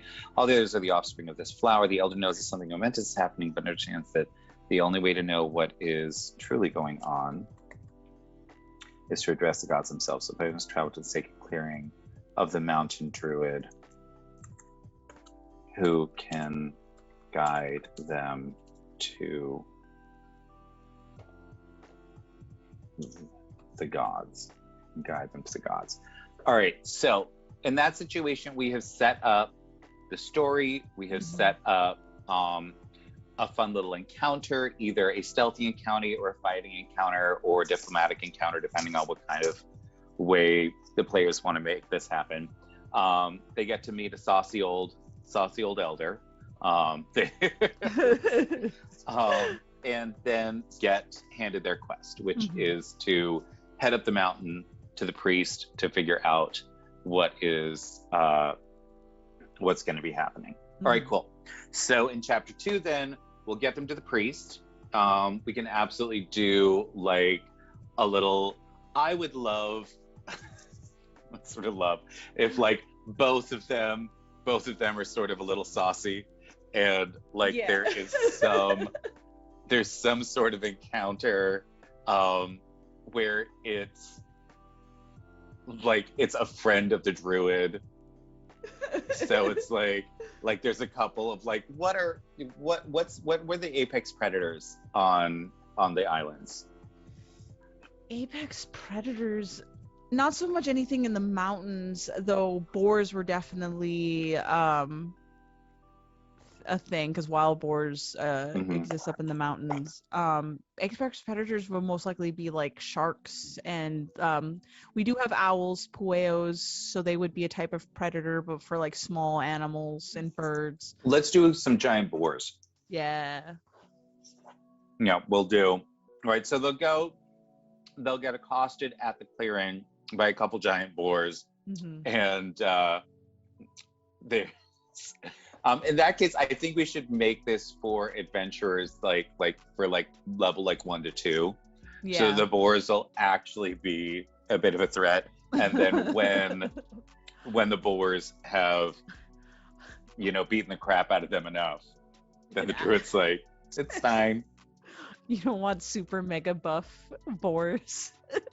I mean, we can absolutely do, sacred guardian boars. My favorite thing is giving a players an encounter they think is easy, and then the boars shoot like fireballs and ruin lives. Do they? Well, no, absolutely, because this is your story, honey. Like, we could absolutely do a thing. Does the goddess of the air, or god of the air, is it god or goddess? God of the air. Do they have some sort of mode of transportation? There's actually a boar god in Hawaiian culture. His name is Kamapua'a, and Kamapua'a is like a land. A god of the land, a deity. What other dominions besides boars? But Kamapua'a is a very territorial god. Oh my god! Okay. And often has been depicted fighting Pele for territory. He's actually in love. I believe he's actually in love with Pele, and pursues her. Oh my god, I love that. Yeah. What if it looks like a regular boar, and it turns out to be some sort of, because they're god of the land, it's like actually a treant or something like that, shaped like a boar. We could absolutely create a whole a new creature that is, a boar of the boar god, like their sacred boar. That are there any elements that are associated with boar god specifically? So Kamapua'a has, from what I remember, it transforms things into the kukui nut tree. So the kukui nut is a tree that is produces a very, very oily nut that we use for fire, to make lanterns, to make torches, because of the kind of oil. Because Kamapua'a is like, being a demigod, how demigods are typically tricksters and stuff like that. So he's a very wily, but even though he's like boorish and and is often depicted pursuing Pele and fighting Pele and all of that stuff, he is a symbol of like enlightenment and protection, and peace too. But yeah, so I would say like maybe So he's complicated. He's complicated demigod, as demigods can be. Well, if you want, I feel like there is a beast to be developed here that could absolutely be something that just looks like a regular boar. Yeah. And what's the name of the tree again? Kukui. Kukui is actually a kukui treant, that will, that has a breath weapon that is a 2-stage breath weapon, where it would be like, one of those where it recharges on like 5 or 6, where they can just spray you with kukui oil. Ooh, yeah. And then they can do something like scrape their tusk against their hoof and generate a spark. Yeah. And then light your whole party on fire. That would be crazy. That would be amazing. Yeah. And they could be like, since they're symbols of like protection, could be like the protection for this priest who lives out in the woods and stuff like that. Or like a protection of the space or the area because it's a sacred place technically, or is protected by someone. I love that. And then if they get caught up or it gets too hectic, the priest can step in and be like, oh, what's going on? If it's gonna be a TPK, the priest can step in and be like, oh, why do you do this every time? It's like, who's out here in my yard? Oh wait. How many times have I brought you assholes? All right, like, oh my God, just that one time. That was like 60 years ago. All right, fabulous. So, it will be. So in chapter 2, the elder will help sneak the party out of town, and send them up the mountain to consult with the priest. Is priest an okay term to use? Yeah, priest will be fine. Okay. Mountain to consult with the priest of, and what is the war god's name again? Kamapua'a, which I will send you. Okay, it's very great. long. Because it's a very long name, and I don't want you to have to. Here, I'm sending it to you on Discord. Fabulous. And okay, yeah, that's a lot of vowels. Yeah. All right, fabulous. Kamapua'a, priest of Kamapua'a, and all right, we're gonna change this back to a regular font and get all the other things set. And highlight this white. There we go. All right. Consult with the priest of Kamapua'a, who protects the other half of the sacred flower.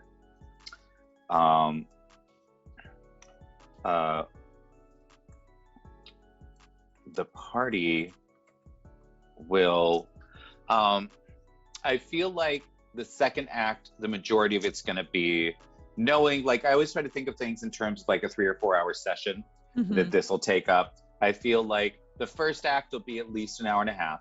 That's going to be a lot of talking, a lot of intros, all that kind of stuff. With the combat, the second act is going to be at least an hour. Yeah. You know, so I feel like they don't need to encounter anything on the way up the mountain. That it'll be, you know, just sort of sending them from one to the next, and then their encounter is going to be in the grove. All right, the party will encounter no resistance as they head up the mountain, but and I feel like the destruction of the wildlife should be coming like from the base of the island towards the top. Yeah. So that it sort of follows them. As a mountain, but we'll see. So like more. By the time it should be like by the time they finish this second chapter, that like even up here in the mountains you're starting to see the decay, or like you're starting to see signs of it wilting. Yeah. I love that. I think that'll be fabulous. Give them this sort of sense that something horrific is about to go on, like they're gonna face a lich or something, and it's like, no, you're gonna help birth an island. Like, come on, kids. It's gonna be okay. Trust me. What, and everybody, like, I feel like the elders might have like seen something akin to this before, you know, but it happened like 60 years ago. And so it was like, oh no, that island over there. Or it's like a secret knowledge. Yeah, it's like, or a secret knowledge that they have been like raised and cultivated on. Like, you know, this is the secret knowledge our druid order knows and understands, that this is how life continues and perpetuates itself. No. Don't be scared. You'll be fine. You'll be fine. Everything's gonna be fine. First time, it's fine. It's scary, I know. But all right, party will encounter no resistance they have met, but they will see more and more plants withering as they proceed.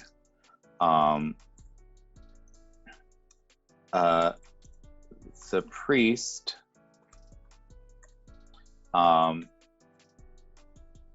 named something,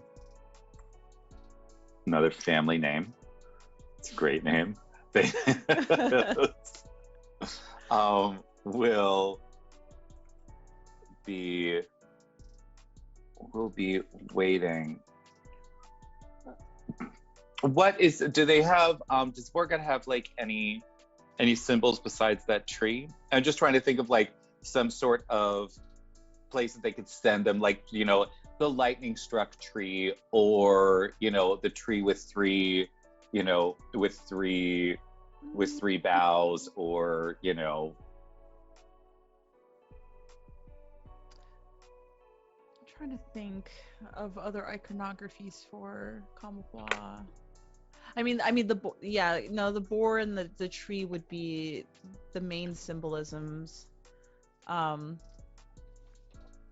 I would say that because Kamapua is a god that is in love with someone who is like spurned, that he can't get that love, that maybe it's like somewhere near fire, or maybe near like the entrance of where, you know, the parts of the mountain would lead up to like the volcano or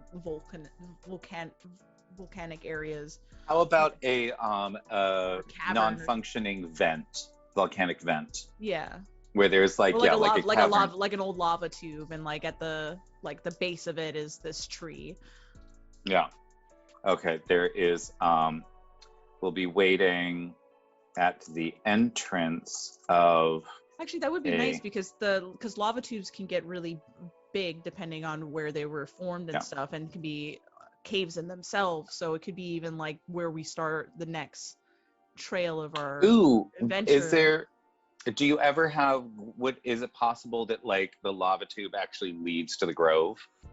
Yeah, totally. Fabulous. We'll be waiting at the entrance of a large lava. Because that would be good, because then you can use the lava because the flower glows, right? Yeah. you can use those flowers to help lead you to the final chapter. You know what I'm Oh, saying? I love it. I love it. All right, fabulous. There's okay. All right, so the priest named something will be waiting at the entrance of a large lava tube, surrounded by, and I'm sorry, what's the name of the tree? Kukui. So Kui. Kukui. Okay, so Kukui will be waiting at the entrance to the large lava tube surrounded by Kukui trees.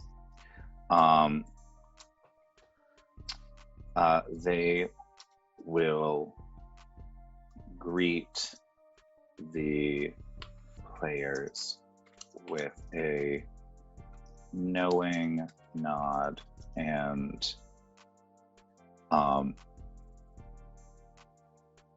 a gentle welcome. I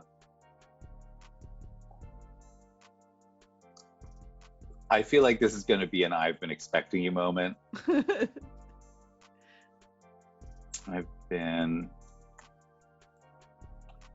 Let's see, DM reads, I've been expecting you. Well, not you in particular, but some wide-eyed, newly arrived simpletons.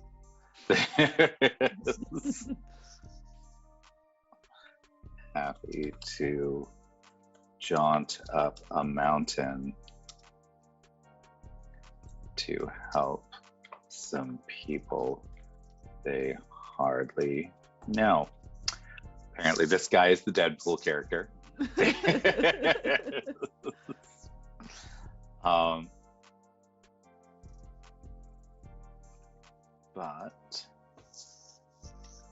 But I'm glad you're here.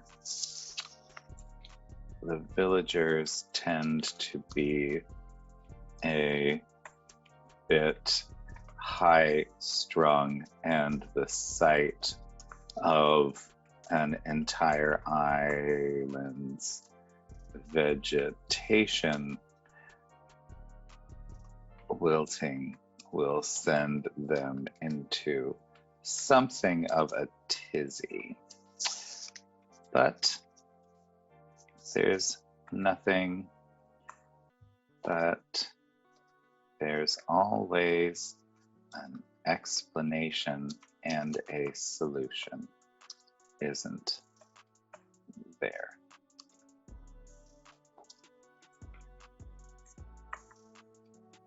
Want to find out what it is? Follow me. All right. How do we feel like that for the tone? I love to it. set with this second chapter? Yeah. No, that's great. little sass, little adventure. Mm-hmm.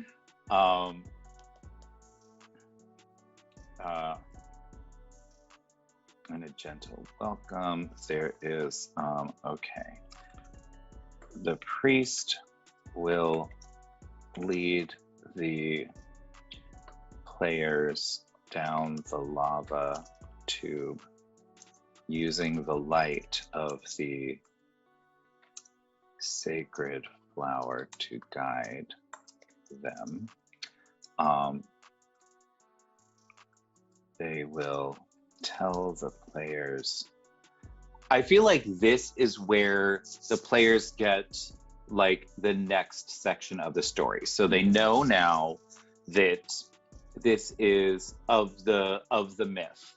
Yeah. I'd love for them now to learn the actual history. So like, what did the princess do with the rest of her life? What did the fisherman do with the rest of his life? What did they dedicate it to? And why was that more important than their love for each other? Of the lives of the princess and the fisherman.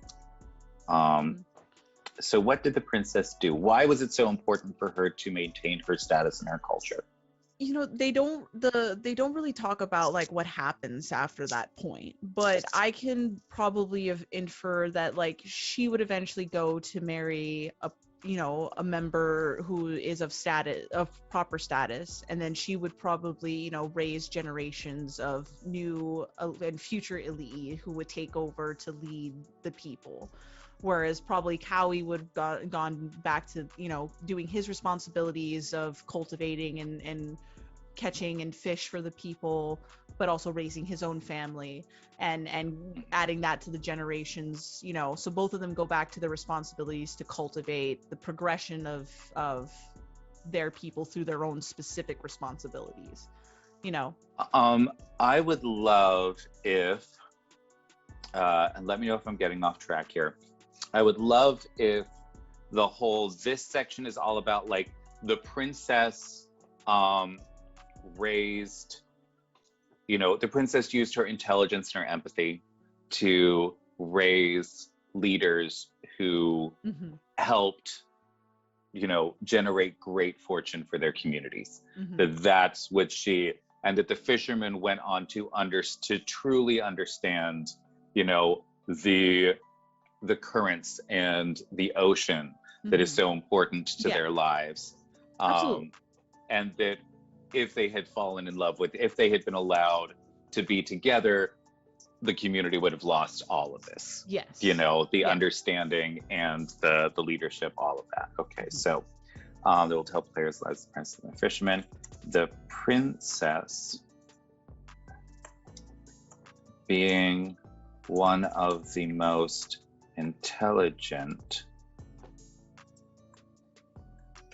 and empathetic people on the island, went on, taught her children how to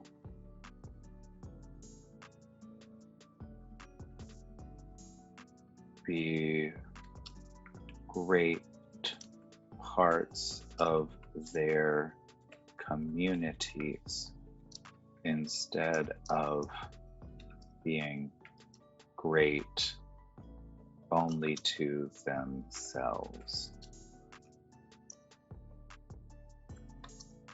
They led their villages to incredible prosperity because they understood the value of responsibility. They understood the value, they led their village to incredible prosperity because they understood the value of responsibility and understanding.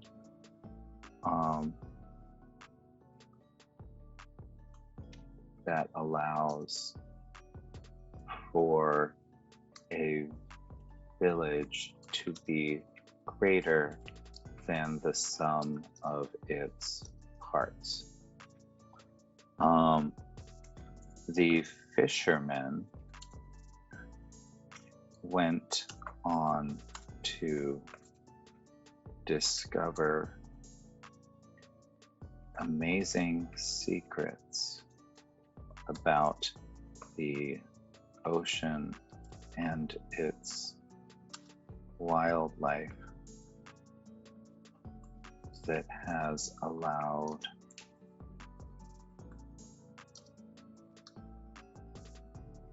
the fishermen of the island to cultivate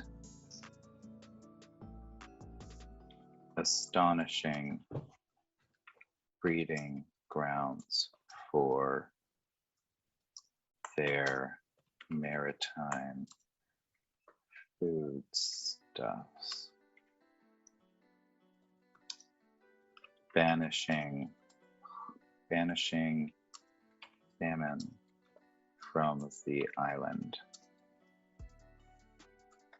Had these two run away together,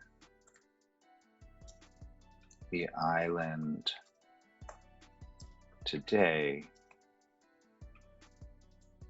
might have been one full of war and famine, full of war and hunger, instead of joy and prosperity. I feel like that. How do we feel about that? Is that honorable? Is that a thing that helps honor the sort of spirit of the story? Mm-hmm. Okay, fabulous. There's cool. So these are the reasons that they couldn't be together. And that will be through the lava tunnel. Mm-hmm. And then I really want to see the fight with this friggin' boar, because I feel like it's gonna be so delightful to like have them be like, oh, it's a boar. We gotta take care of a boar. Yeah. You do just oil on you. Now you're burning. Go away. Like hell yeah. When they enter the clearing,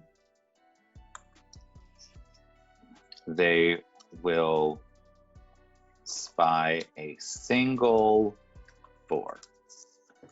This boar looks totally ordinary, but is not. The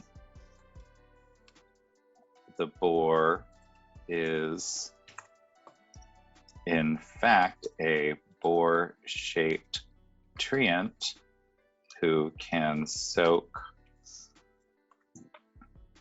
their prey in oil and light them on fire. So now, my question would be, just as like when we build out this animal's stats, do kukui trees are they harder to burn? Like, are they resistant to their own oil, or? That I'm not sure. Because I'm just a fantasy monster, so we can absolutely make it that way. I'm just curious about because I know it's mostly the nut itself that has the most oil on it. So I don't think the tree itself is resistant to fire. All right, fabulous. So lightning strikes in a grove of kukui trees would be very interesting to watch. All right, fabulous. There is the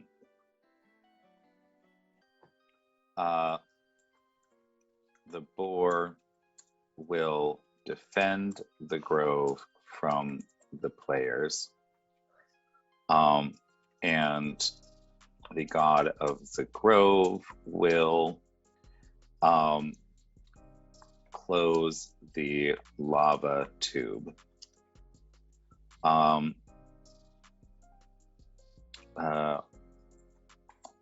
Forcing the players to prove their worth. Let's see. Once the boar has been taken down, or at least one of the players has been knocked unconscious, the priest will step in and end the fight. I would love it if the whole thing is sort of like an illusion. Like, it's the whole thing is in their head. They're actually fighting a kukui tree. Oh yeah. And then that would be like insane. They've just like been sort of like beating each other up accidentally. I love that shit. Like, enough, it's all right. The real struggles ourselves. the illusion of the fight will fade. The players will realize that the boar was actually a kukui tree, and that they have just been fighting each other at the whim of the god of the grove. All right, so that's fun. I feel like that's a fun sort of saucy thing. There's gives them a fun fight. It's not going to kill them, but it seems like there's actual danger happening. And at that point, it will be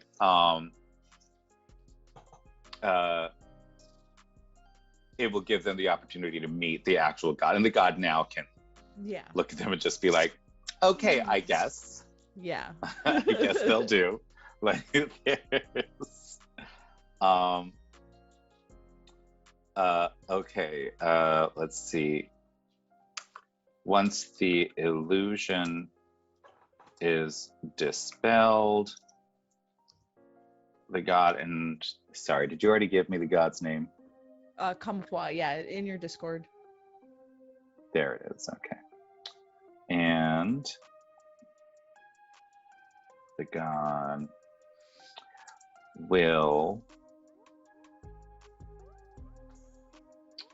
let them know what is truly happening on the island.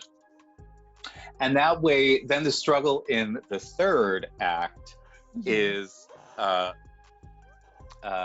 struggle in the third act is going to be then getting this flower back down to the other flower and having to get through the village.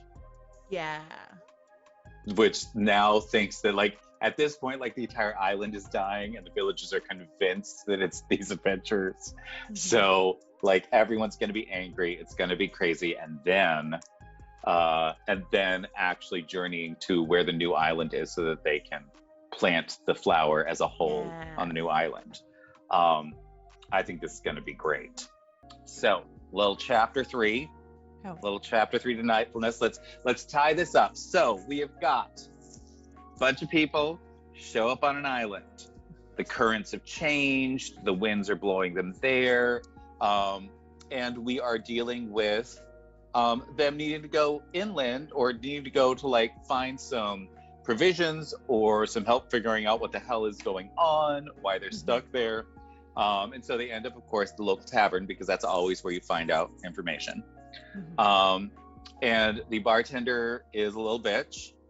And there's a guy in the corner just sort of laughing at everything as it's happening.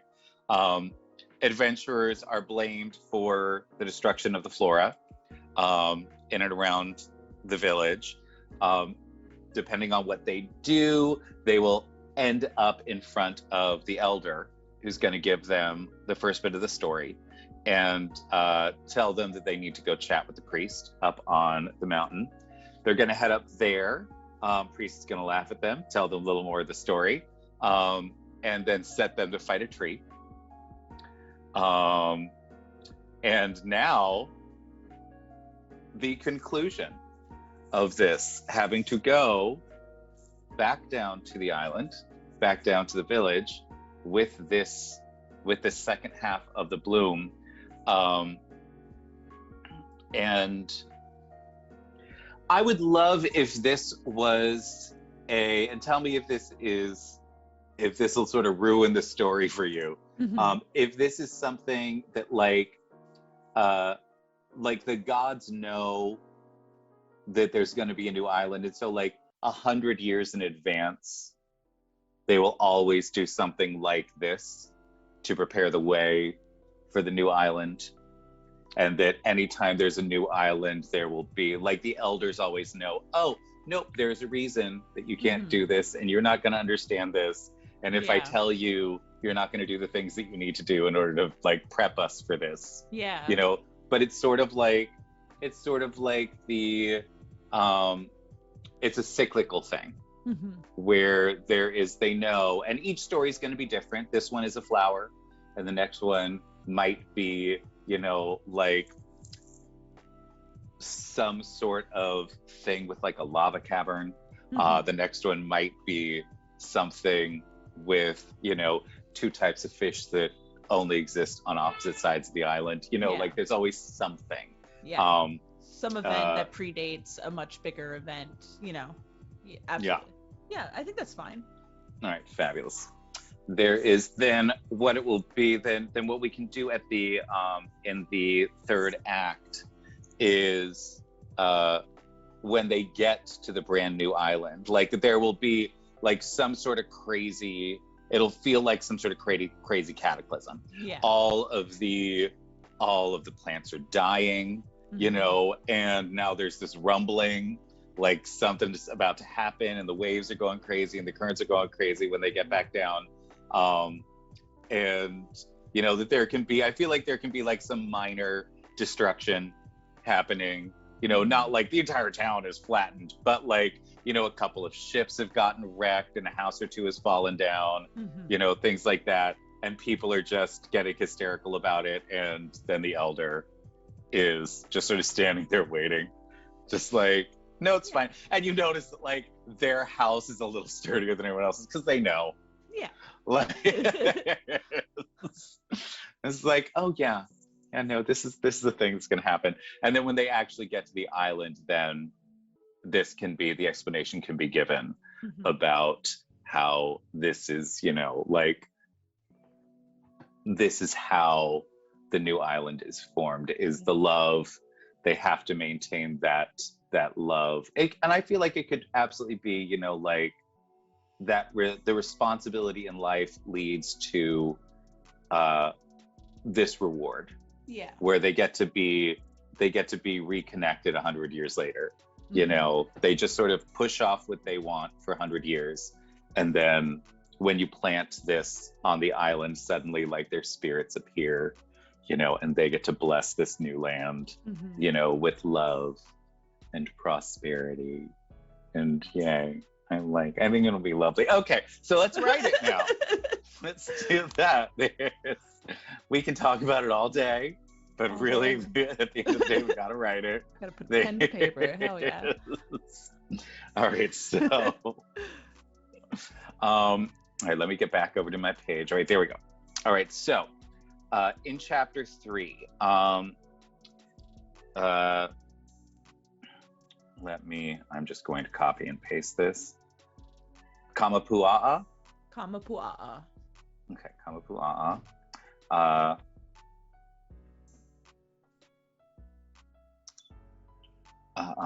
Will let them in on the secret of the islands.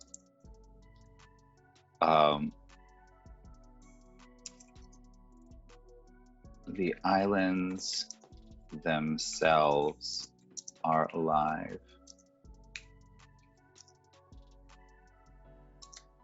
But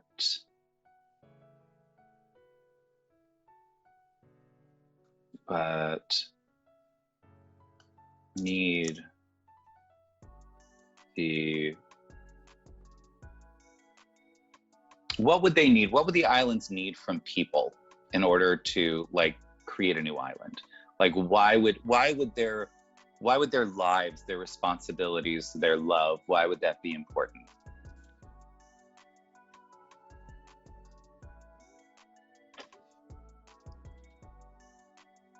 Well, I mean, it go. Maybe it's just the fact that, like, generationally, you know, their cultivation of their time, you know, is supposed to bring prosperity for that next generation. You know, new land, fresh places for them to grow and sow seeds and plant new things and continue to progress on. Oh, yeah. What if it's like if that 100 years, the way that the people act. That creates the sort of design for the new island. Depending on what they do, the new island will be created to give them that thing that they need. Yeah. So if they are acting responsibly and if they are acting, like together, then the island will be prosperous with a lot of arable land and things like that. If it is all individualized and everyone's just trying to go be adventurers and stuff like that, then the island grows up to be very craggy and full of dangerous creatures. Something like that, to give them essentially the actions of the people on the island tell the island what the people actually want. Yeah. They don't listen to the words, they listen to the actions. No, that's great. That's perfect. I like it. I like it. They themselves are alive.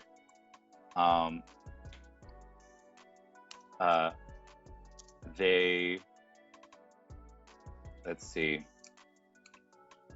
Once every few centuries, a new island will grow. 100 years before the island appears, the gods will pick a couple or assign a task or make a decree that will force the peoples of the island to prove who they are. Yeah. 100 years before the island appears, the gods will set forth a challenge to the people of the island. Each challenge is different. 100 years ago, the challenge was to see if the people valued their own hearts more than the hearts of the entire island. Once the challenge has been issued, the gods allow the people of the island to generate the people of the island to make their own decisions about how to act. Depending on the decisions made, the new island will be a reflection of the community as a whole.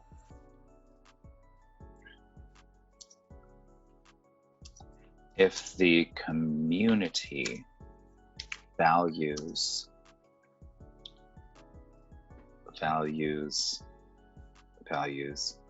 let's use the same sort of terminology that we've been using: empathy and responsibility. The island will be just that. It will provide for the entire community in some fantastic way. We could absolutely say that like one of these islands provided the the first tree that allowed that this is and that the gift of this is not just the flower, it's like the healing of the berries. And I feel like we could absolutely, because the fantasy setting, we could absolutely make it that like the berries on this, every bloom will give you 2 to 3 good berries. Something like that, where these are in fact powerful flowers that do real healing. Provide the entire community in some fantastic way. If the community is interested in their own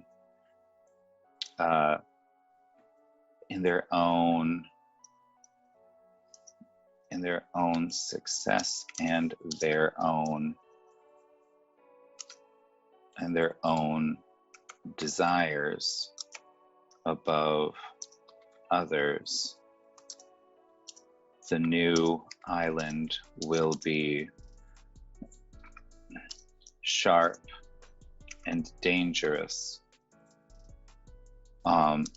in order to provide the adventure and challenge to those wishing to prove themselves.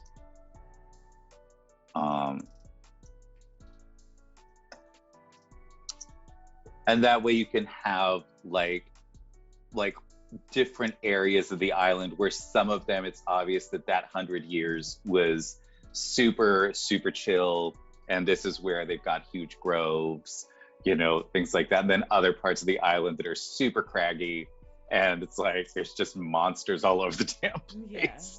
There's like, oh, you want to prove that you're the best by stepping on other people? Absolutely, prove it. You get to prove it right now. Yeah. All right, fabulous. There is, let's see, the adventurers will be tasked with taking the flower back, taking the flower in the priest's possession down the mountain to the village, in order to recombine them and plant them on the new island that is forming off the coast. The vegetation on the island is decaying everywhere as the new island is draining the energy needed for its birth.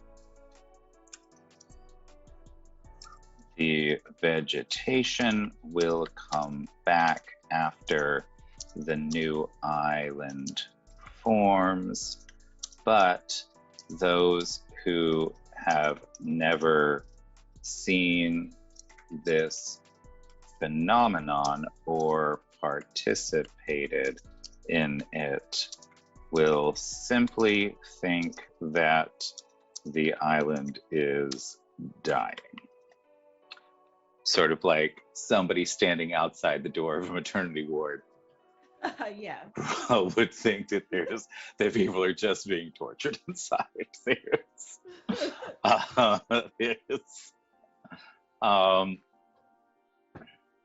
The island is dying. It's decaying everywhere as the new island is draining energy needed for its birth. Its rise from the ocean floor is changing the currents and disrupting any travel on water. All right. When the adventurers get to the village,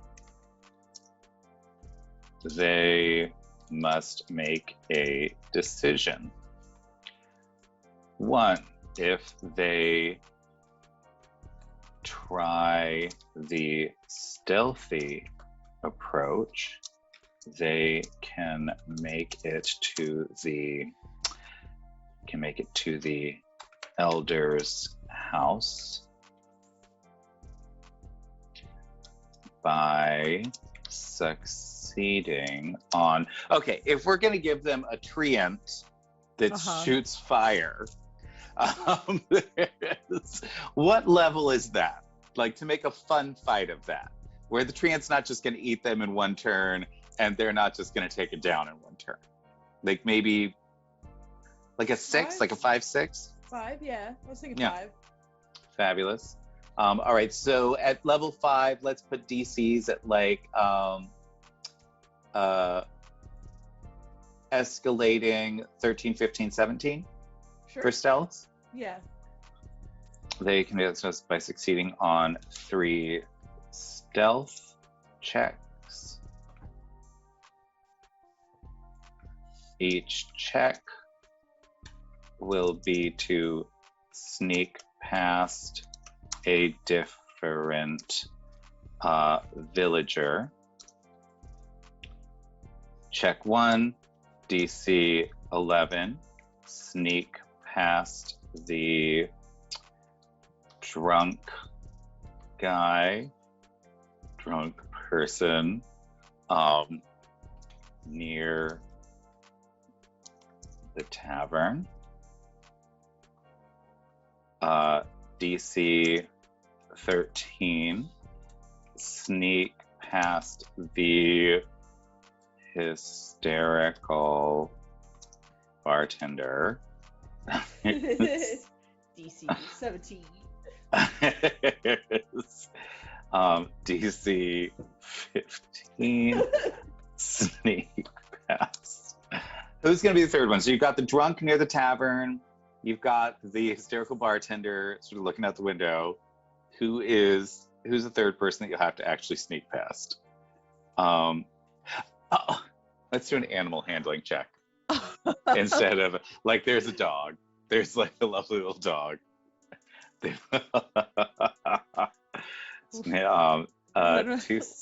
Let them regret.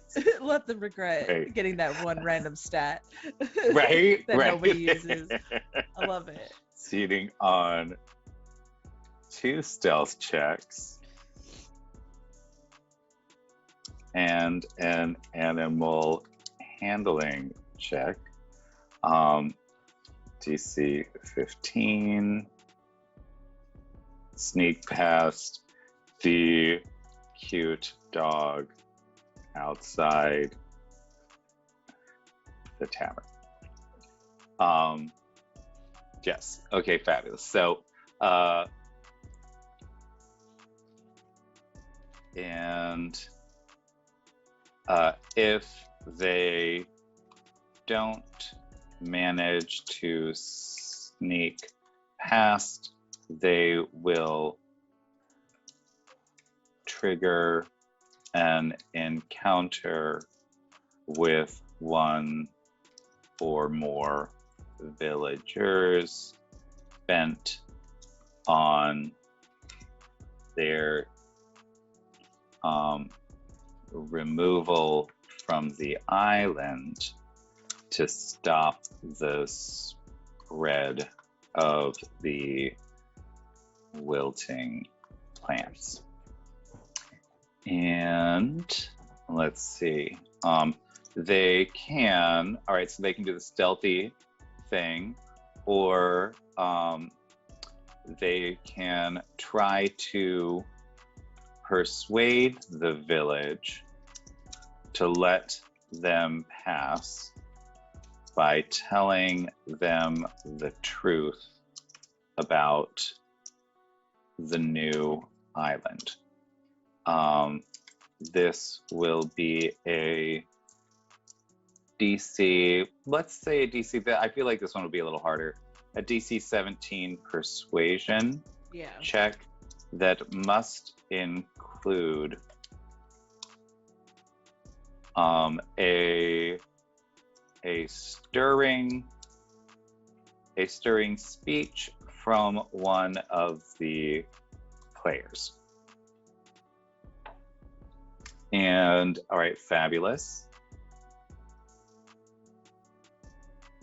Eventually, they will make it to the elder,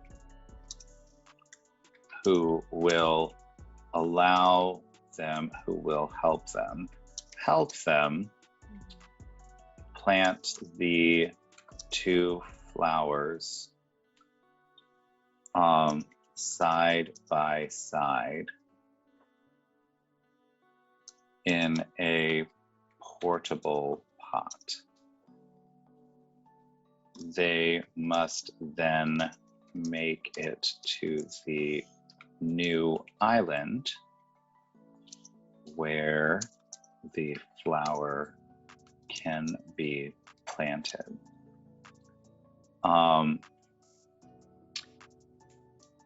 Should there be another encounter here, or is like the whole sneaking past the villagers or convincing the village, is that the encounter? I think that's the encounter because we're going to spend time like raising that new island, so No. should give enough time for that.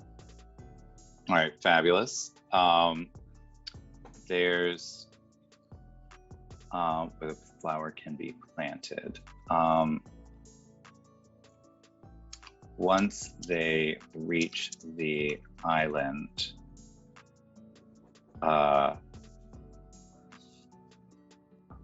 which is only a few feet wide right now,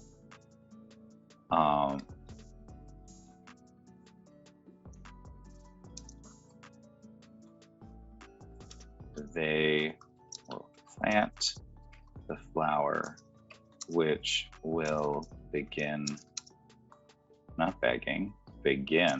to glow brightly. All right, I think is going to be our third DM read this. The description of the rising island. So DM read. All right. What's the tone that we want for this? Do we want awestruck? Do we want joyful? Do we want, like, what direction are we headed with this? I think it's a level of awestruck because I think the general like vibe has always been like fear. Like this is like people have like been reluctant to allow this change to happen or to allow it to be like fulfilled. So now it's like, you know, all this bantering and bickering over, you know, what the truth is. You know, you got the players that have the actual truth. You got the fear of the village, you know, and then we finally just let it happen, and then it's just coming, you know, out of the sea or like coming together, and then everybody's just like, oh shit. Fabulous. Okay. All right. DM will read.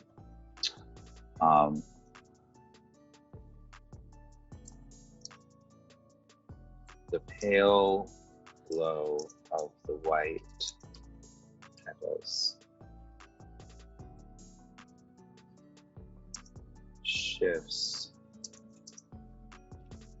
and changes in time with the heartbeat of tides.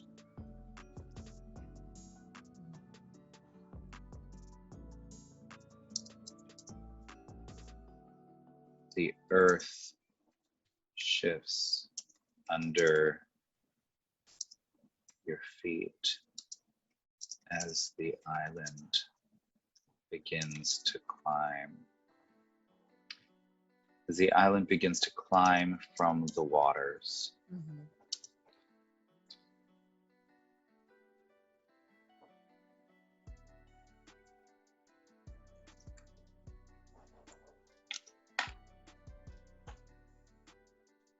A beating pulse thrums in both the land and the light,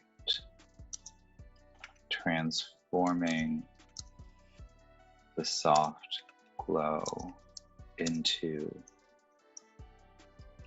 2 beings of shimmering ephemera.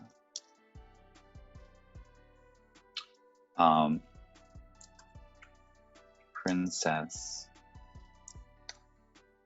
Naupaka and her love. Kaui. Kaui, yeah. Kaui. Princess Naupaka and her love, Kaui. Nope, not Kawaii, Kaui.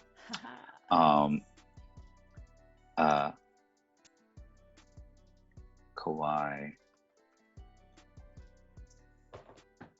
take shape as the island and tectonically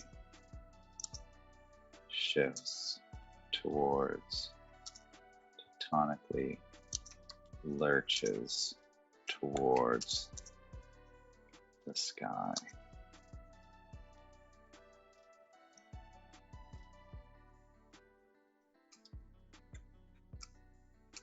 On the breeze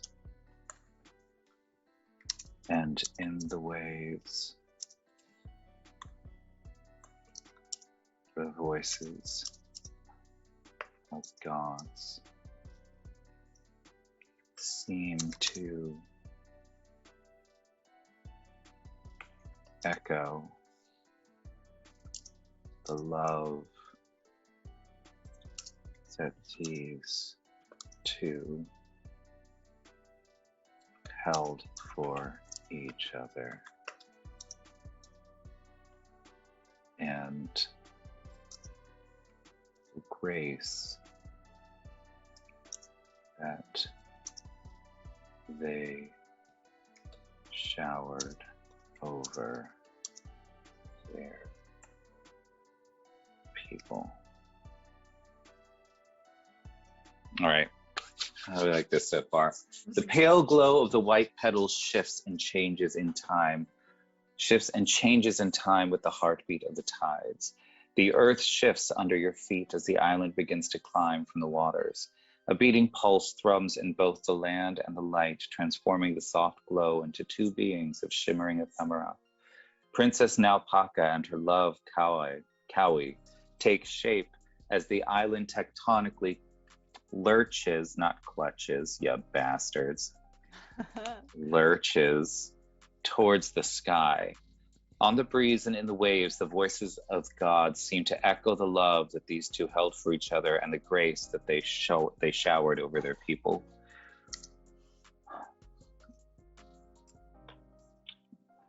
Their sacrifice for the island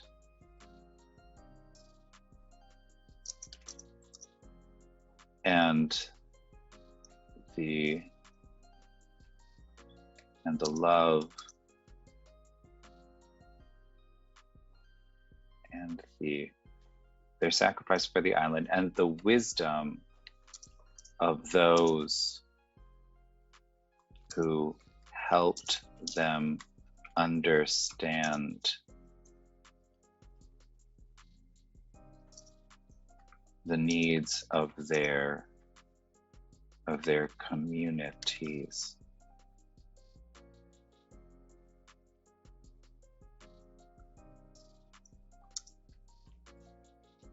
Begins to shape this newly birthed land.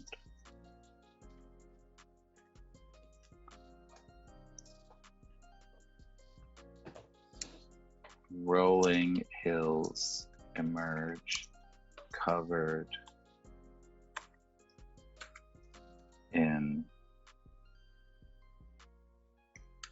graceful flora, ready to feed and house a new generation ready to feed and house a new generation of islanders.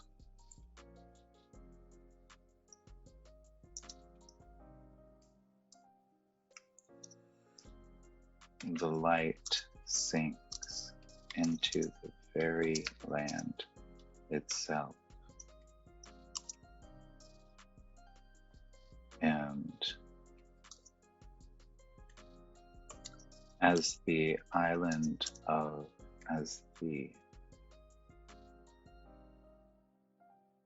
new island of Naupaka settles,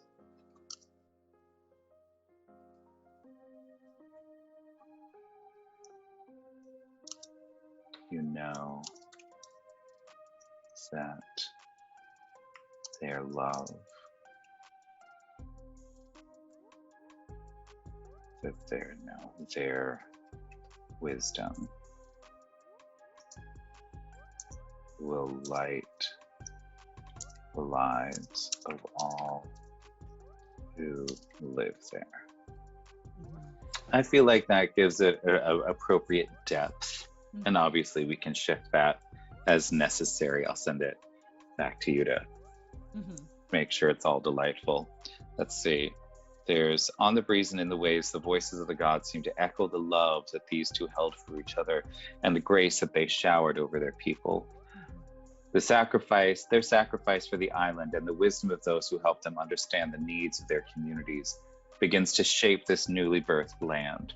Rolling hills emerge covered in graceful flora, ready to feed and house a new generation of islanders. The light sinks, their light sinks. Their light sinks into the very land itself, and as the new island of Naupaka settles, you know that their wisdom will light the lives of all who lives there. I love that. That's great. Fabulous. All right, so we just burst an island. Hell yeah. Fuck yeah. Awesome. All right, so in the resolution, so let's say as long as the players get the 2 flowers to the island, all is well. The vegetation on the main island begins to come back immediately, and they are hailed as heroes of the community. If the island doesn't make it, or if the flower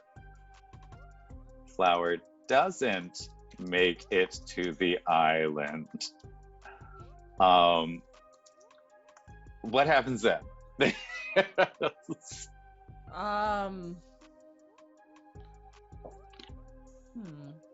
Terrible things, horrible, terrible things. Yeah, I feel like it wouldn't be able to continue a cycle, you know, like that would hinder the next, or at least for this area, the ability to rebirth a new island. The flower doesn't make it to the island.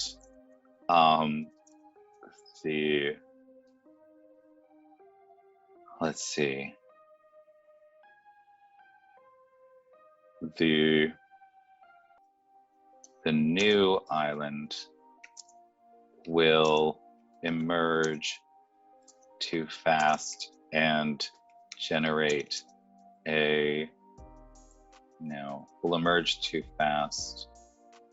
Now, let's see. If it doesn't make it to the island, yeah, it can just be the cycle of birth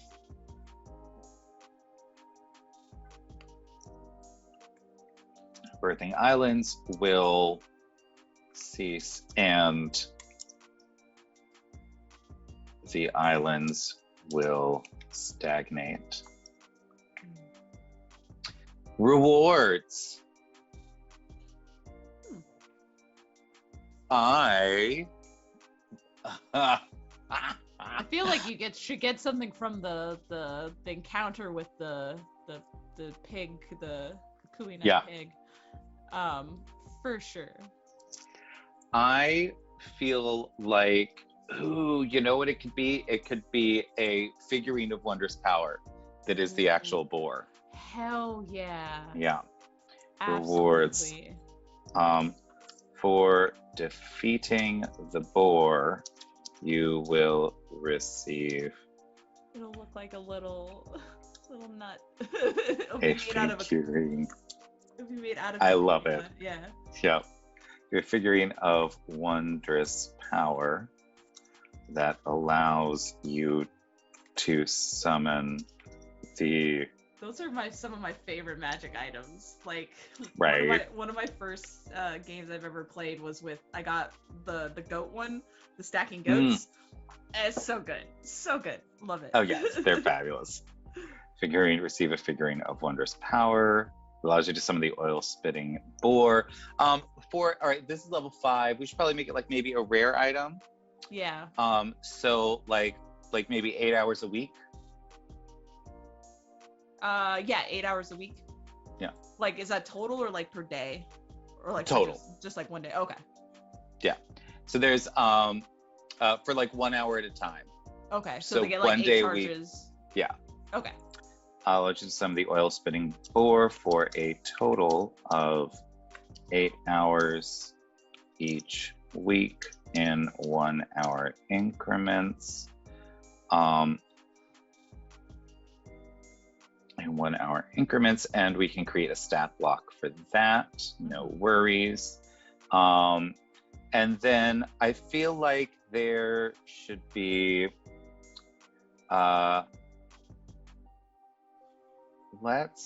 let me see. I would love if there was like something at the end having to do with like the first plant on the island or something. What's another plant that is very important in Hawaiian culture? Gee. I mean, all of them really. Oh, well, I would say the kalo would be the taro. Because taro is the staple food plant of Hawaii, the Hawaiian culture, and even in several of our mo'olelos, we're Hawaiian people are the sibling of Haloa, which was the first kalo that was ever made. So the first, let's say the first taro root. Mm-hmm. Yeah. A magic item that was the first plant to grow on the new island. This plant, I feel like it should be something cool, like it gives you like once per day you can eat it and it will give you the effects of a hero's feast. Yeah, something like that. Yeah, definitely something that would like sustain you. Once per day you may take a bite of this item to gain the effects of a hero's feast.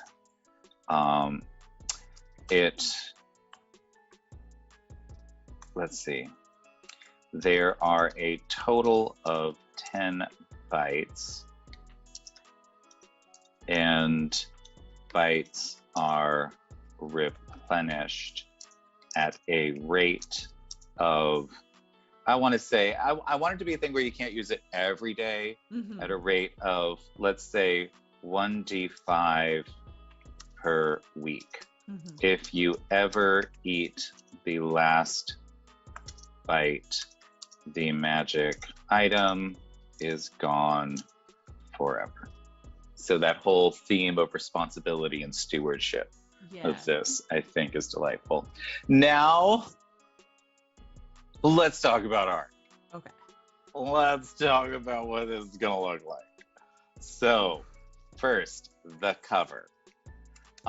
We have a delightful story of helping people understand that crisis isn't always crisis. Yeah. And not to get crazy about shit. Mhm. And that there is a place for wisdom and responsibility and community. Mhm. And that while rewards might not come immediately, that's okay.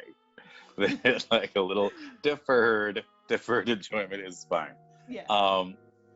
So what do you think? Where is your heart when it comes to the cover?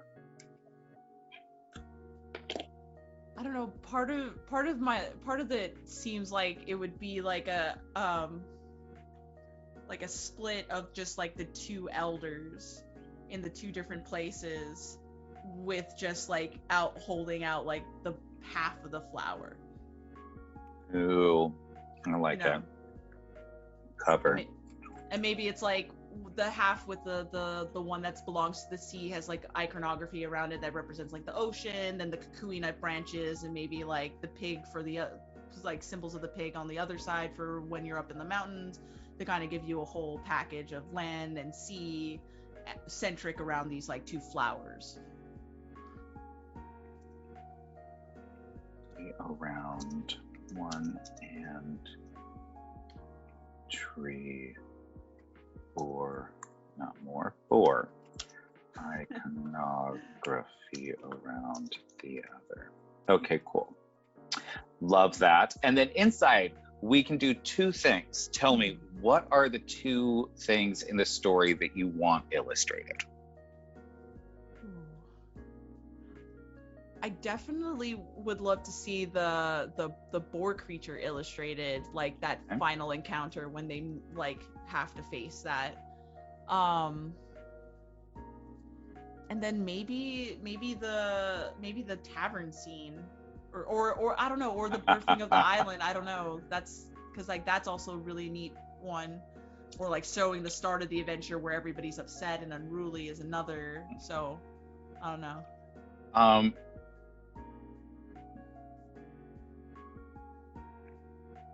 Because the island would be beautiful, just to see the final stage of it.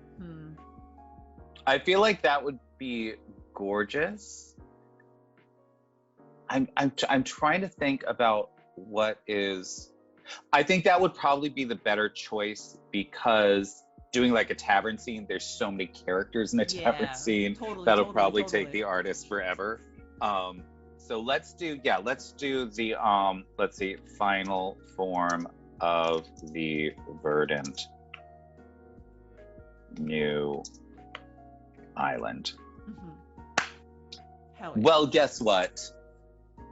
You just wrote a fucking adventure. Wild. I'm so excited about that. I think this is going to be super, super fun. And something that I am planning on doing is, as the months roll by, we do a fundraiser each month for the foundation to help pay for all the art and stuff like that. I can't wait to play this. Hell yeah. At one of those as soon as this is done.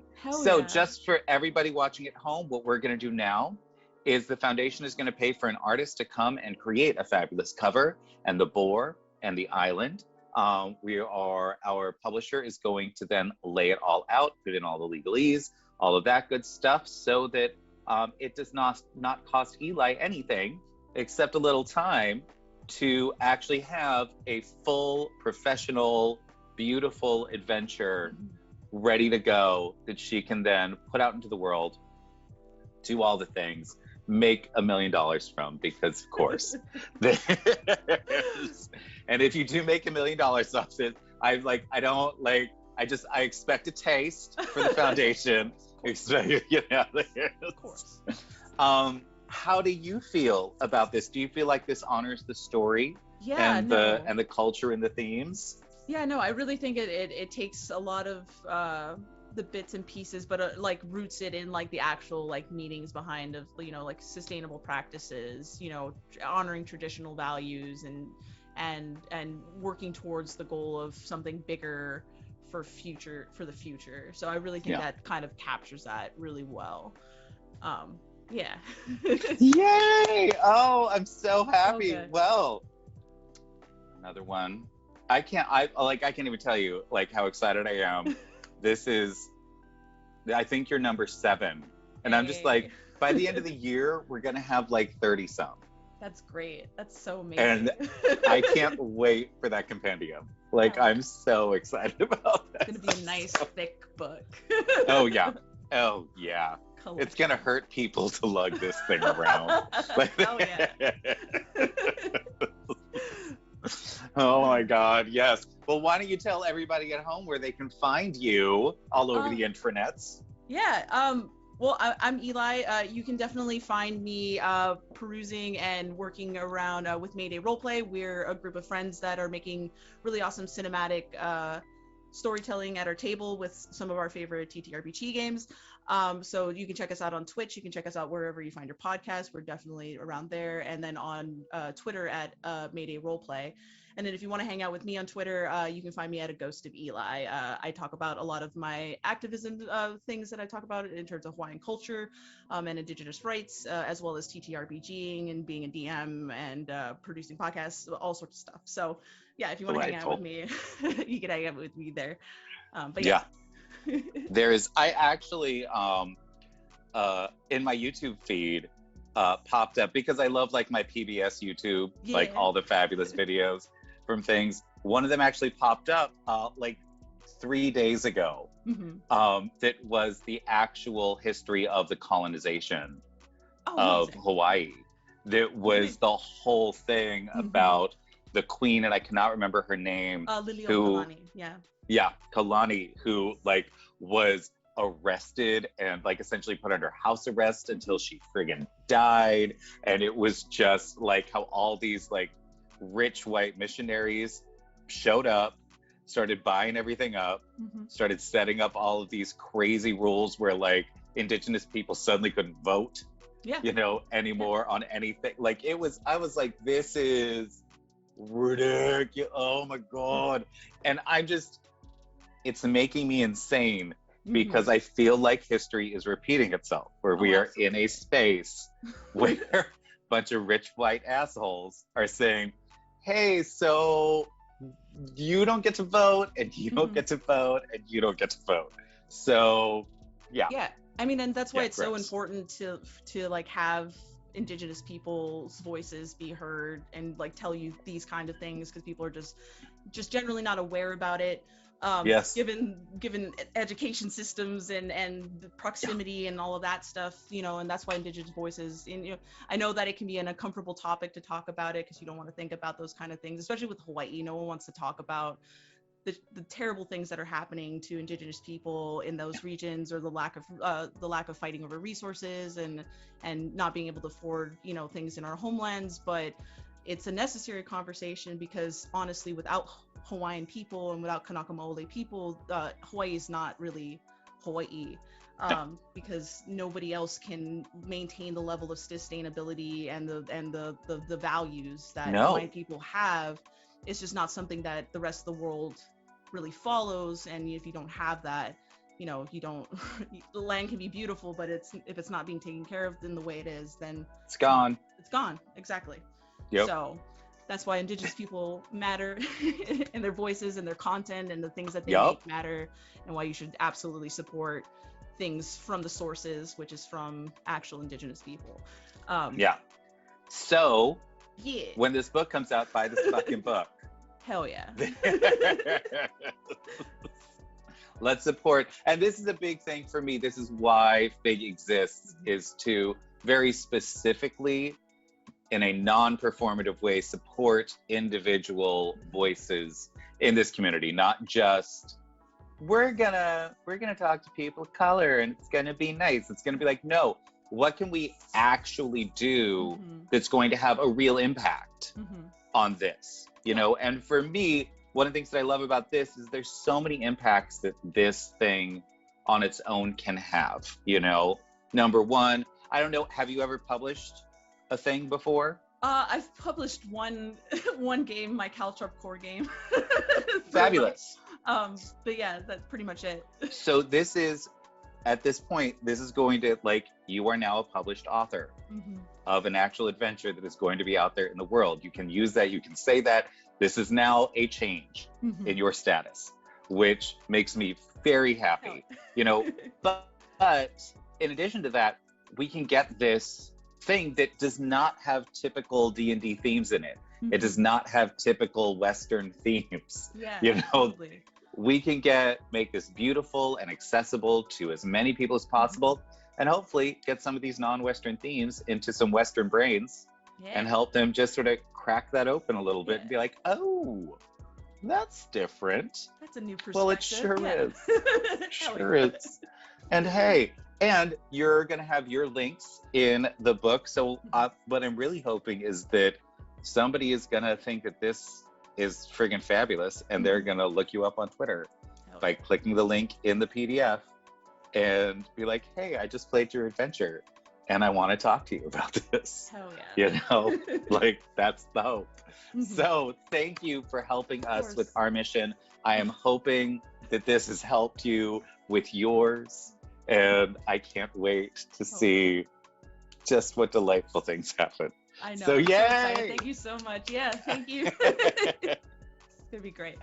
And thank you, everybody out there in the audience. Please, please, please join us in 2 days, or tomorrow now. Join us tomorrow for our fundraiser. We will actually be playing the very first adventure that we are publishing by Bashir Gauss, which is all about the reality of jinn. What were they really like in Middle Eastern mythology? Like, if you didn't even see you should go back and watch the actual VOD of that, because like Bashir brought some like such good knowledge about, like, I didn't even think about like half of the things he mentioned. He was talking about like the societal like lifestyles and a whole sort of like jinns practicing religion, and like so much like depth that you didn't even like, one could not even fathom that being a possibility. I was like, wow. That's amazing. Like that, it blew me away when I listened to Bashir to explain all of that stuff to me. So like, I'm so excited to see it actually like get played out. And I'm so excited. I'm very excited. It's gonna be fabulous. Yay. So thank you. Join us tomorrow. Same PNA time, same PNA place.